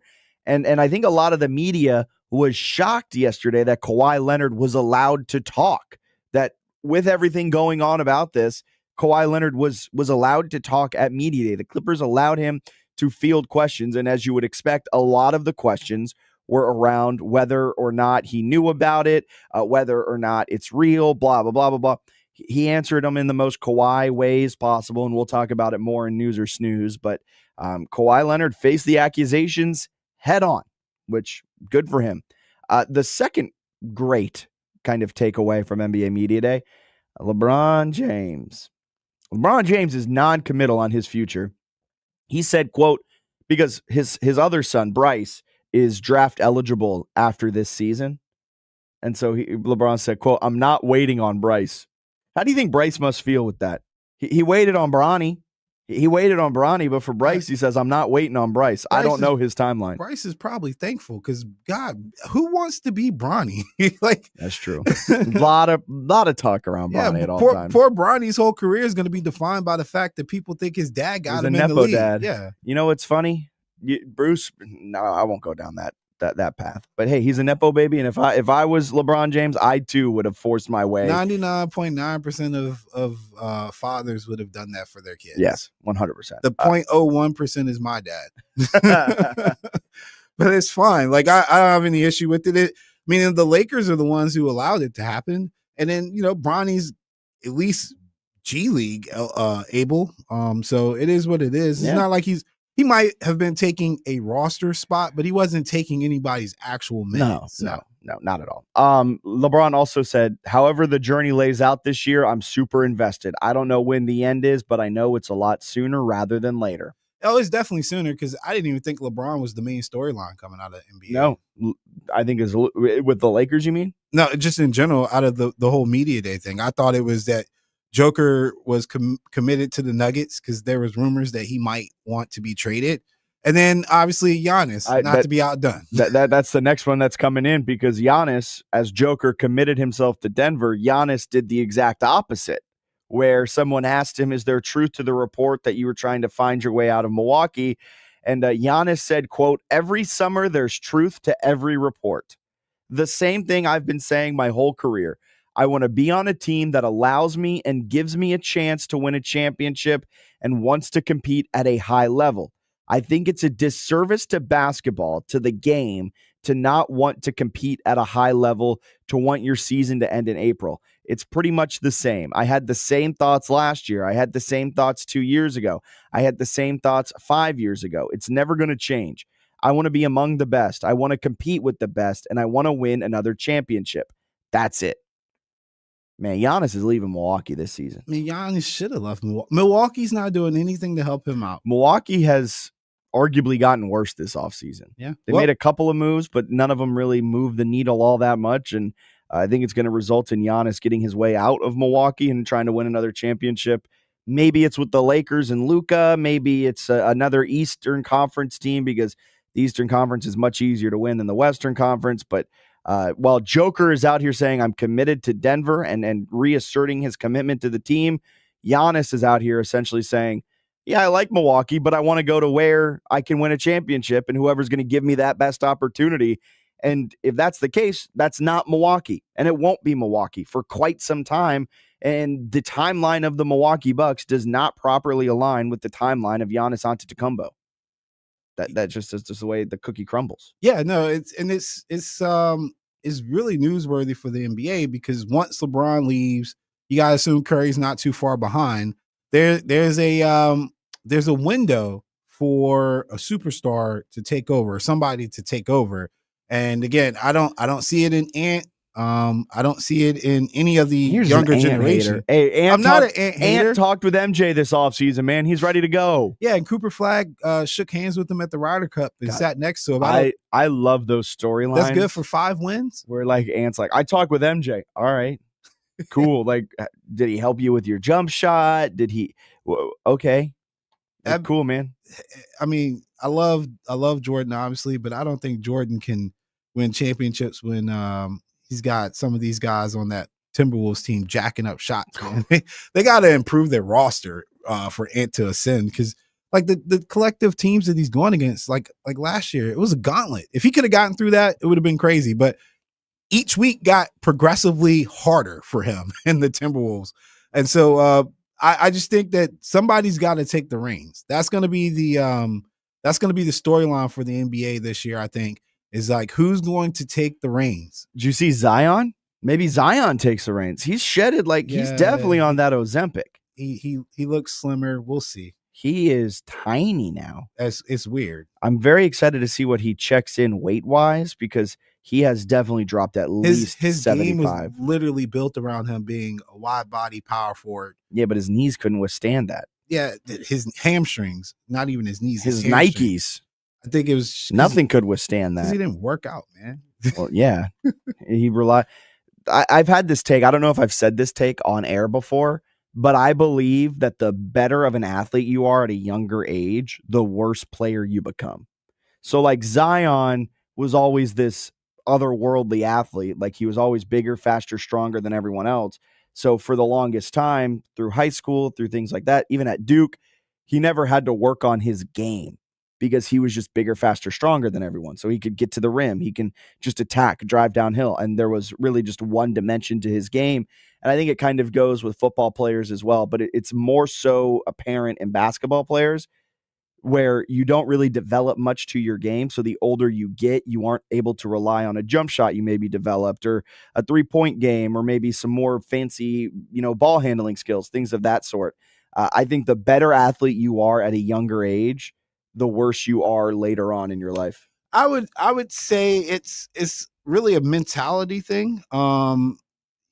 It helps, especially in basketball. It helps for you to get out to experience different styles, play against different levels of competition. But in Zion's case, I just think up top he just didn't have it. Because I'll use LeBron as the example. God, LeBron's been King James since he was probably 15. And there are exceptions to the rule. But his mentality, He's crazy. in between the ears, is probably what kept him at the top of his game. There's been other guys who have come in with high expectations that have met those expectations because they've got the wherewithal to want to work, right? Like Zion, I don't think ever had that. Yeah. I guess I see your rebuttal to my point. Yeah. I think there's Cooper Flagg's going to be, I think Cooper Flagg's going to be great because Cooper wants to work. Yeah. I'll put a caveat into my take where the better athlete you are at a younger age, if it does not meet with the mental makeup to be an exceptional professional athlete, then you will fail. Oh, for sure. Whereas sometimes I think, the guys who are a little smaller, a little slower, they develop that chip on their shoulder and then they can become great later on. I think you see that. But yeah, then there are the King Jameses of the world that have been told they are the best thing since sliced bread since they were 15 years old. And that didn't impact them because between the ears, they wanted to be the best. So they worked to be the best. Yeah. And then the last fun little storyline, Durant wants to extend with Houston. Yeah, I would assume so. Like, this is probably your last and best championship opportunity here. It's with the Houston Rockets. It's with the Houston Rockets, and it's with the assembly of talent that they have down there in Houston. Makes sense that you want to re-sign with them and extend your career. Still not going to win anything. Hater. No, I'm not a hater. Just be the realist. Durant's not. He's not an elevator. He's not a leader. You got to hope that, like, I'm looking at their roster. Fred VanVleet, he's out for season with his torn ACL, might return at the very tail end of the year. But outside of that, they expect KD to kind of be the leader of the team. And yeah, he's just not going to be You can only depend on him to score. And score he will. Like, he'll get you 35 a night and he'll be one of the best pure scorers in the league. But 28. Dude just wants to be a baller. Dude has no interest in doing anything else on this team. And it's a young Houston Rockets team that kind of needs that leader. So, of course he wants to extend with Houston because this is probably his last team and he wants to maximize his earning potential. All right, let's go out to the phone lines. Bruce is on line one. Good morning, Bruce. How are we doing? Good morning, Fitz. Good morning, Alan. Man, we did not see this curveball coming today. I mean, I know it's association, but y'all straight throwing a curve today with all of this NFL and college and top 10 talk. Man, I'm loving this, man. I am loving this. I turned on the radio and I heard Cooper Flag. I heard Giannis. I heard Bron. Oh, man, KD. Come on, man. Run that. I was almost slipped up. Run that back, bruh. Rewind the wheel, Alan, and run that back. Let's talk some association. Oh, man, come on. Yes. So we have out west, you're just going to have so much hype and enjoyment. I've made a prediction. I know it's early. I know it's not even October, but we're calling out in the East, you could see an uprise with the 76ers. I know people are laughing. I know they are. But we could see this, guy. Embiid is healthy. Maxey is going to play at an all-star level, possible MVP candidate as well. Whoa. So let's just see what happens. All right. I like your optimism. I like the blind optimism heading into the season. Historical trends be danged. We are going to ride with the Philadelphia 76ers. Bruce, probably won't be too much more NBA talk, sprinkled in here and there, but had to cover NBA Media Days and some of the big storylines that are coming out of it as we head towards the beginning of the regular season here in about, a couple weeks now?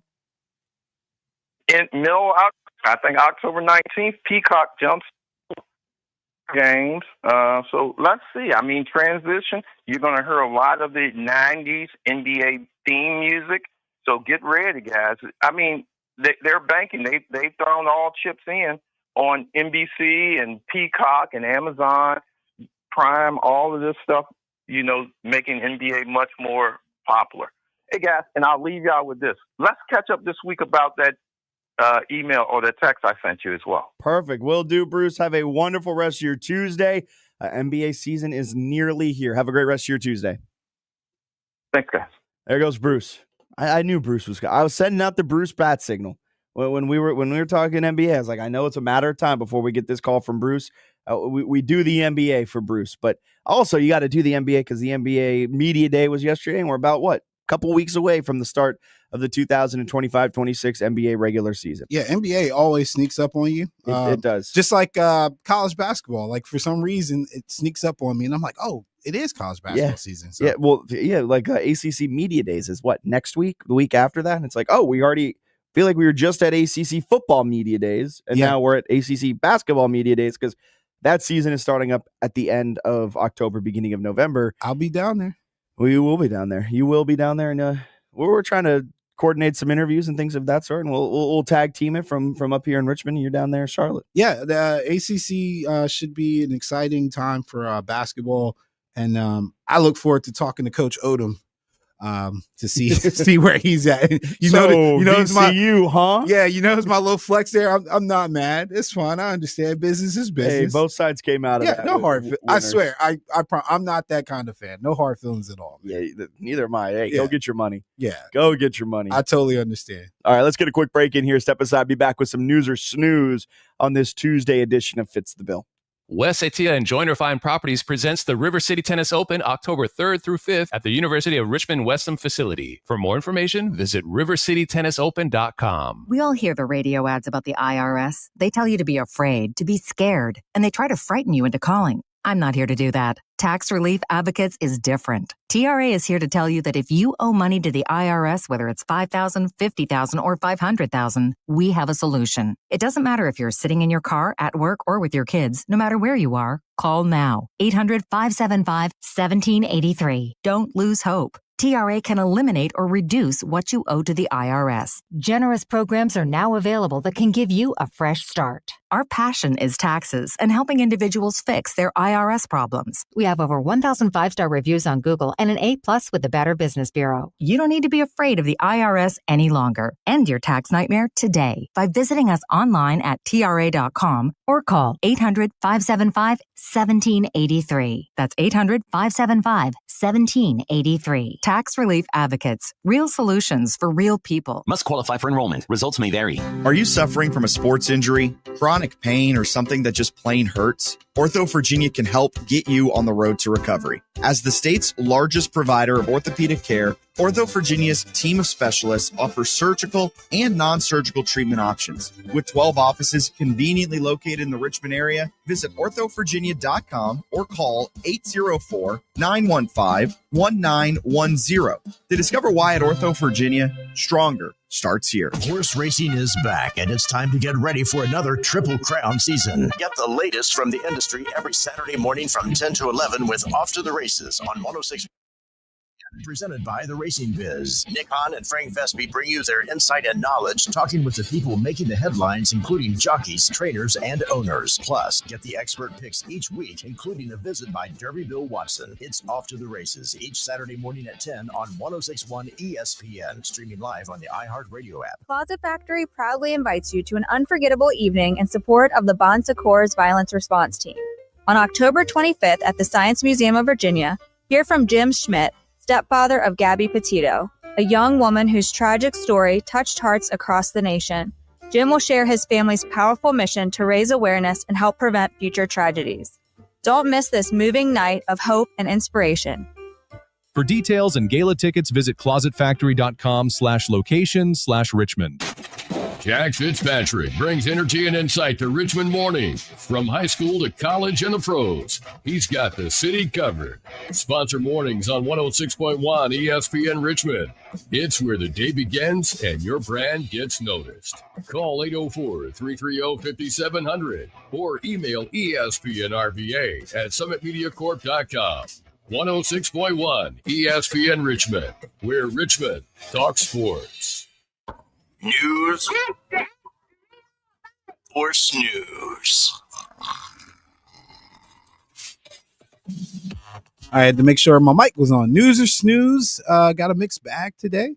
Justin Matabuke. Did I say that right? Matabuke? Matabike. BK. All right, Matabike. Justin Matabike out for season for Ravens. Yeah, this stinks. This is newsworthy. It was kind of expected already, but Matabike being lost, the defensive tackle for the Baltimore Ravens, is a huge loss for a defense that's ranked as one of the worst in the NFL right now. First time, I think, in the Harbaugh era where the Ravens defense is the worst one in the National Football League, and it's not particularly close. They have been getting shredded this entire season. The Chiefs, who had been a struggling offense for the last 18 months, look like the world beaters that they once were in 2022. And the Ravens defense is not getting reinforcements in anytime soon. They had at one point 8 starting players out on Sunday against the Kansas City Chiefs. They were hoping maybe that neck injury wouldn't be season ending for Justin Matabike, but it came out it is, and they are losing their best defensive lineman and kind of the key cog through that spine of the Ravens defense. That is extremely newsworthy, Alan. That is a huge loss for Baltimore. Yeah, sound the alarms. Clearly, I think they're missing the playoffs. Key cog. I don't think they're missing the playoffs, but they will not be the force to be reckoned with that we're used to seeing, especially on that defensive side of the ball. I mean, Kyle Hamilton is an amazing player, but he can only do so much, and even he's fallen apart to some extent. Yeah, and Roquan Smith, I think, left the last game with an injury as well, so his status is still up in the air, and then all of a sudden you're just like, all right, well, this defense got Kyle Hamilton, and that's it. Yeah. Good luck. Yeah. So it's unfortunate. But yeah, I don't know if they can find is Sue or Donald available to maybe come in. Oh man. All right. Pete Carroll loved Ashton Genty's return to using Halloween stands. Snoozeworthy. Yeah. What? Should have never changed it. Yeah, that's exactly my point. Like, oh, crazy concept that when he returned to the stance he was using his entire life, he has extreme amount of success. Look, these are his PFF grades. So take it with a slight grain of salt, but PFF, I'm a big subscriber to it. I really like what they do. He had a 51 grade offensively in week 1, 62.8 offensive grade in week 2, 60.3 offensive grade in week 3. You know what that jumped up to in week 4 when he was allowed to return to his Halloween stance? 83.4. 83.4. That big of a jump. Why did you ever have him stop doing it? Because it didn't look right? You know what else doesn't look right? Phillip Rivers' arm motion when he was throwing a football. You know what Phillip Rivers was one of the greatest quarterbacks of that era. Like, you don't change things because you make it to the NFL, and that's not the way things are done. Chip Kelly missed the mark, making him change his stance, and now he's able to go back to it, and I guarantee you he is going to have the best rookie season of all running backs. Chip said it wasn't him, it was the running backs coach. All right, what I remember him saying in the preseason. You know what I would say to Chip Kelly? I'm sorry, who's the running backs coach's boss? Yeah, I mean, obviously, I didn't believe him. Second of all, it just shows how young you are, sir. Back in the day, the NFL did make you change things because that's not how it was done. No, I know he used to, but look at Phillip Rivers. Did he do it? Yeah, he didn't change it. Like the Giants would have made him change it, but thankfully, Eli held out. Yeah, I mean, there are certain and you even see it today. There are teams that try and force a square peg into a round hole, and it's just like that's not going to work. I don't think it's the stance though, man. But he had a great game, and man, he's a terror. Once he gets past the line of scrimmage, you're really holding your breath if you're the defense because he breaks every initial tackle. He had 129 yards after contact on Sunday against the Bears, 144 yards, 6.9 yards per attempt. 144 total yards, 129 of those came after contact. The Raiders' offensive line is still doing him no favors. They need to figure something out on that offensive line. But Ashton Genty was running through arm tackles, and he was doing a good job on Sunday against the Bears. All right, number 3, Kawhi Leonard says allegations of no-show deal not accurate. All right, this is what he said yesterday at NBA Media Days. No, I mean, the NBA is going to do their job. None of us did no wrongdoing. I mean, that's it. We invite the investigation. It's not going to be a distraction for me or the rest of the team. a full contract and the services that I had to do. Like I said, I don't deal with the conspiracies or the clickbait analysts or journalism that's going on. So that's what it is. Well, I think the allegation was that you didn't perform any. Is that accurate, or did you do I don't things think for them? it's accurate, but it's old. This is all new to you guys. The company went bankrupt a while ago, so we already knew this was going to happen. So Look, this man said, look, did you perform any services? I don't know. How do you not know? You either did or you didn't. Like, provide examples of what you did if you're saying that you didn't have a no-show deal. No, you don't answer that directly. You ask them to repeat the question, and then you go, "I'm not understanding what you're asking," and then you move on. Goodness gracious! That's a PR nightmare right there. I'm shocked. It's snoozeworthy, by the way. This is Okay. this is snoozeworthy. Because I also love him saying that, I don't deal with clickbait journalism. Those two words do not go together. Clickbait and journalism are antithetical of one another. Yeah, and it's not clickbait; it's actual news, buddy. Like they are because what you're accused of having done is twofold illegal, right? Like, it looks bad from an actual legal standpoint, and it's even worse from your job as an NBA player, and their rules and bylaws have been violated. And I saw someone report that the amount of money that was given to him from Aspiration was the difference in what the Raptors could have offered him, because he was a player for the Raptors. Yeah. So the supermax that they can give out is slightly higher than what the rest of the teams can give out. There's reports that the money that was given to him from Aspiration made up for that difference. So the Clippers weren't able to offer him what the full supermax would have been that the Raptors gave him, but they were able to do it through this deal with Aspiration. So things are not looking good for the Clippers.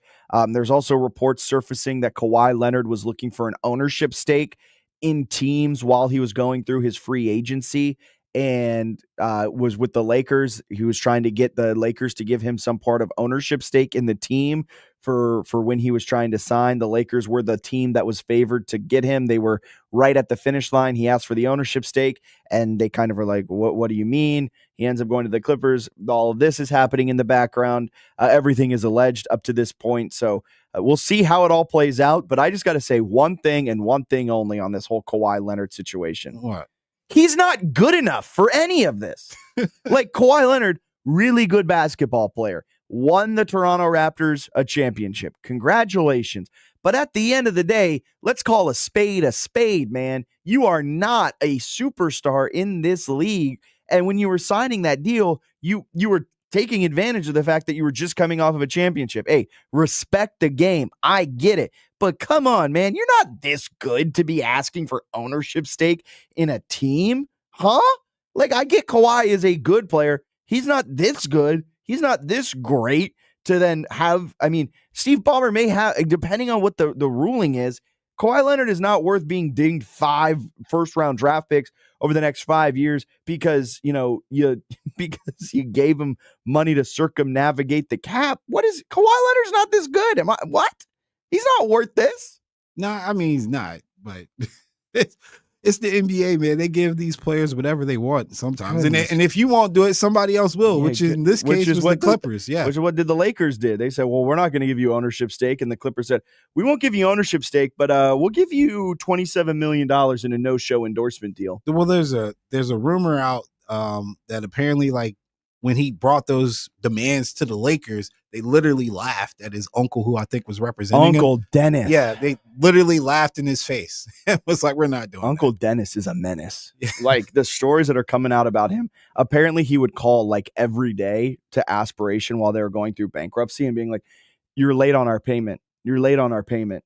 Pay us the money. Pay us the money. This is from sources familiar with the situation that Pablo Torre interviewed, that Uncle Dennis was on their case from every single day trying to get the money. Oh, that's a smoking gun. Uncle Dennis is whew, I mean, there's a lot of smoking guns in my opinion in this whole thing. Court of public opinion is not going to do well for Kawhi. Like, he has stained his NBA legacy. He would have been remembered as Apple guy. He would have been remembered as the guy who brought Toronto a ring.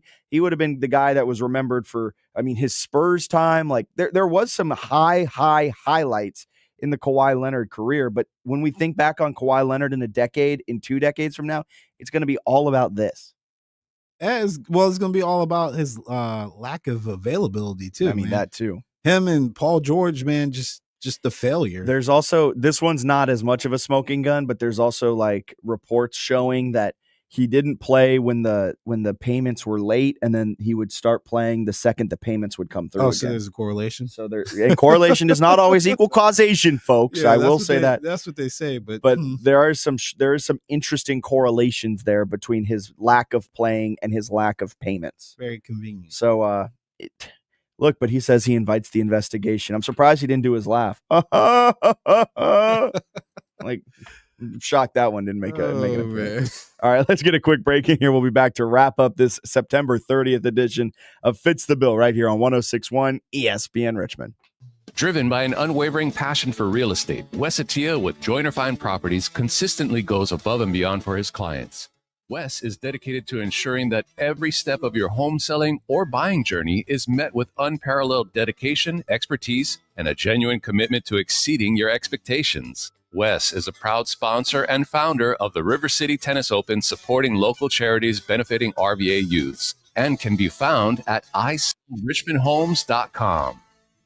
Closet Factory cordially invites you to a grand gala event, Saturday, October 25th at the Science Museum of Virginia. The event benefits the Bon Secours Violence Response Team. The evening begins with a cocktail hour and silent auction, followed by a seated dinner program with guest speaker Jim Schmidt and live auction. Top the night off with an after party, including dancing. Don't miss this opportunity to enjoy a wonderful night while supporting the Bon Secours Violence Response Team. For details and gala tickets, visit closetfactory.com/location/Richmond. Statewide sports, straight talk, and no fluff. Border to Border with Matt Josephs on 106.1 ESPN. Your daily dose of hard-hitting Virginia sports debate. Don't miss this.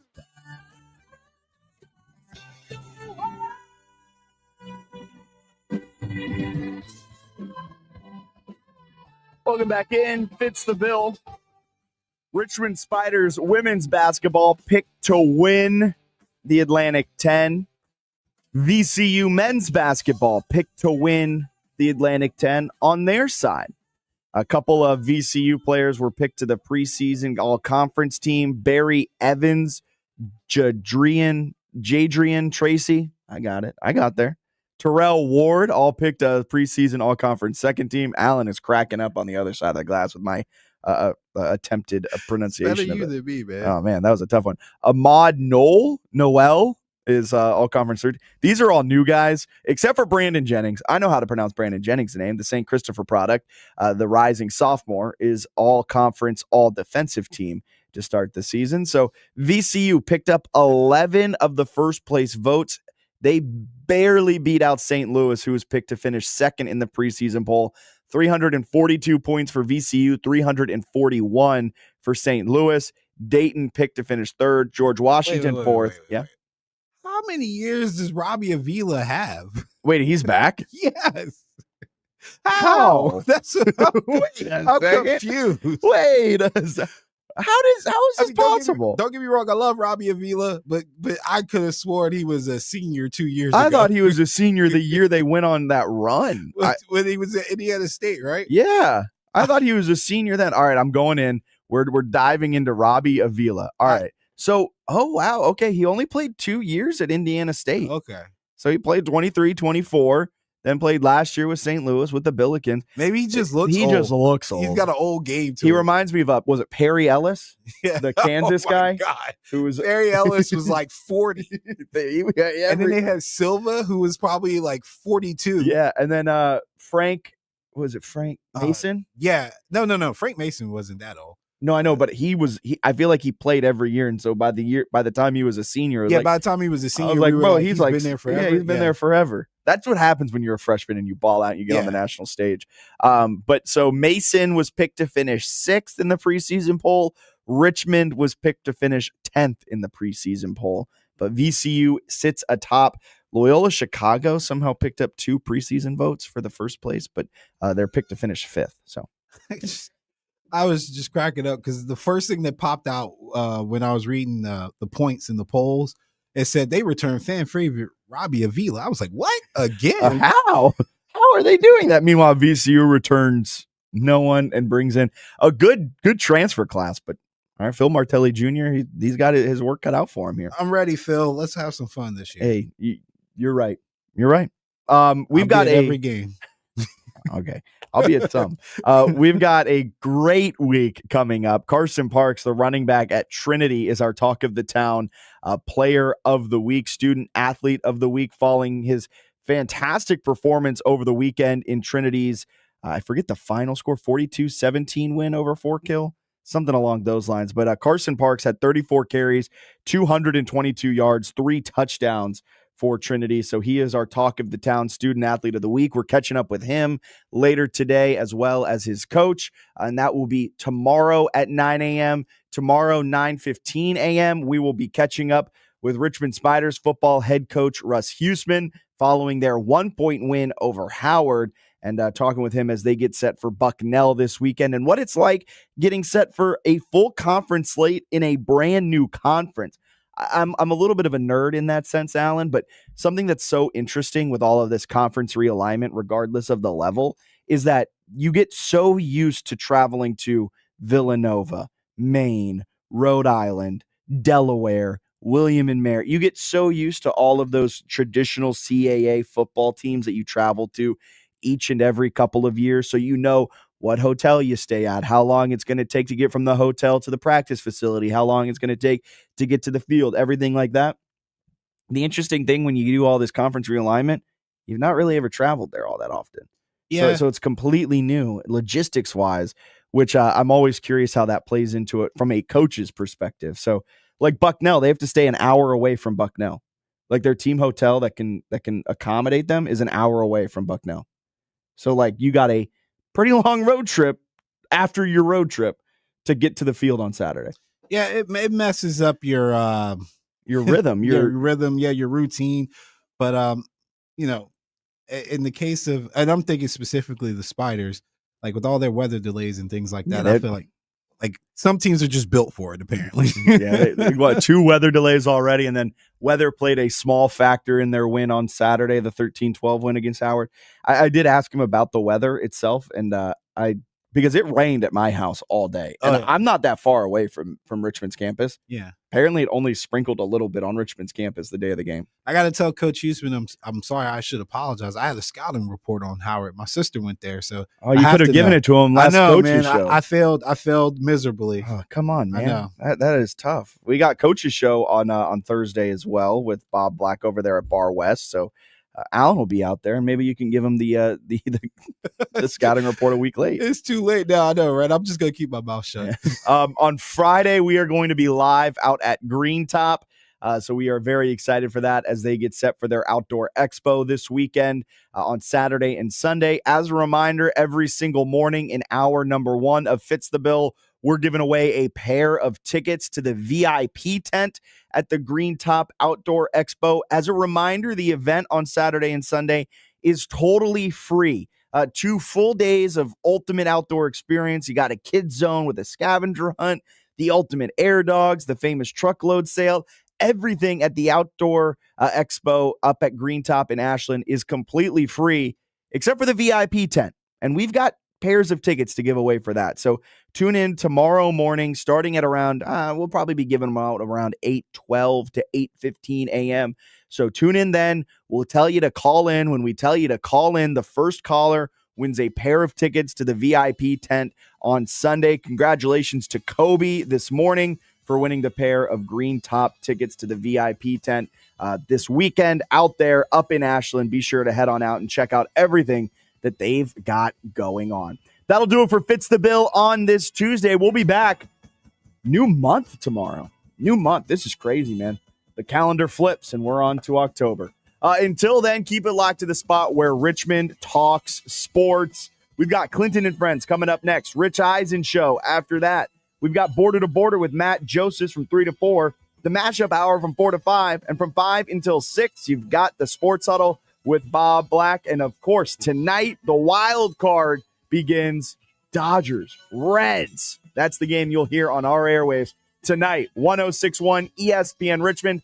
First pitch and coverage begins at 8:30 p.m. Reds and Dodgers. Until then, have a wonderful day. From the ESPN studio, presented by Ortho Virginia. Find one of Ortho Virginia's orthopedic locations at orthovirginia.com. W291CL Lakeside Richmond. WURB HD2 Richmond. We are 106.1 ESPN.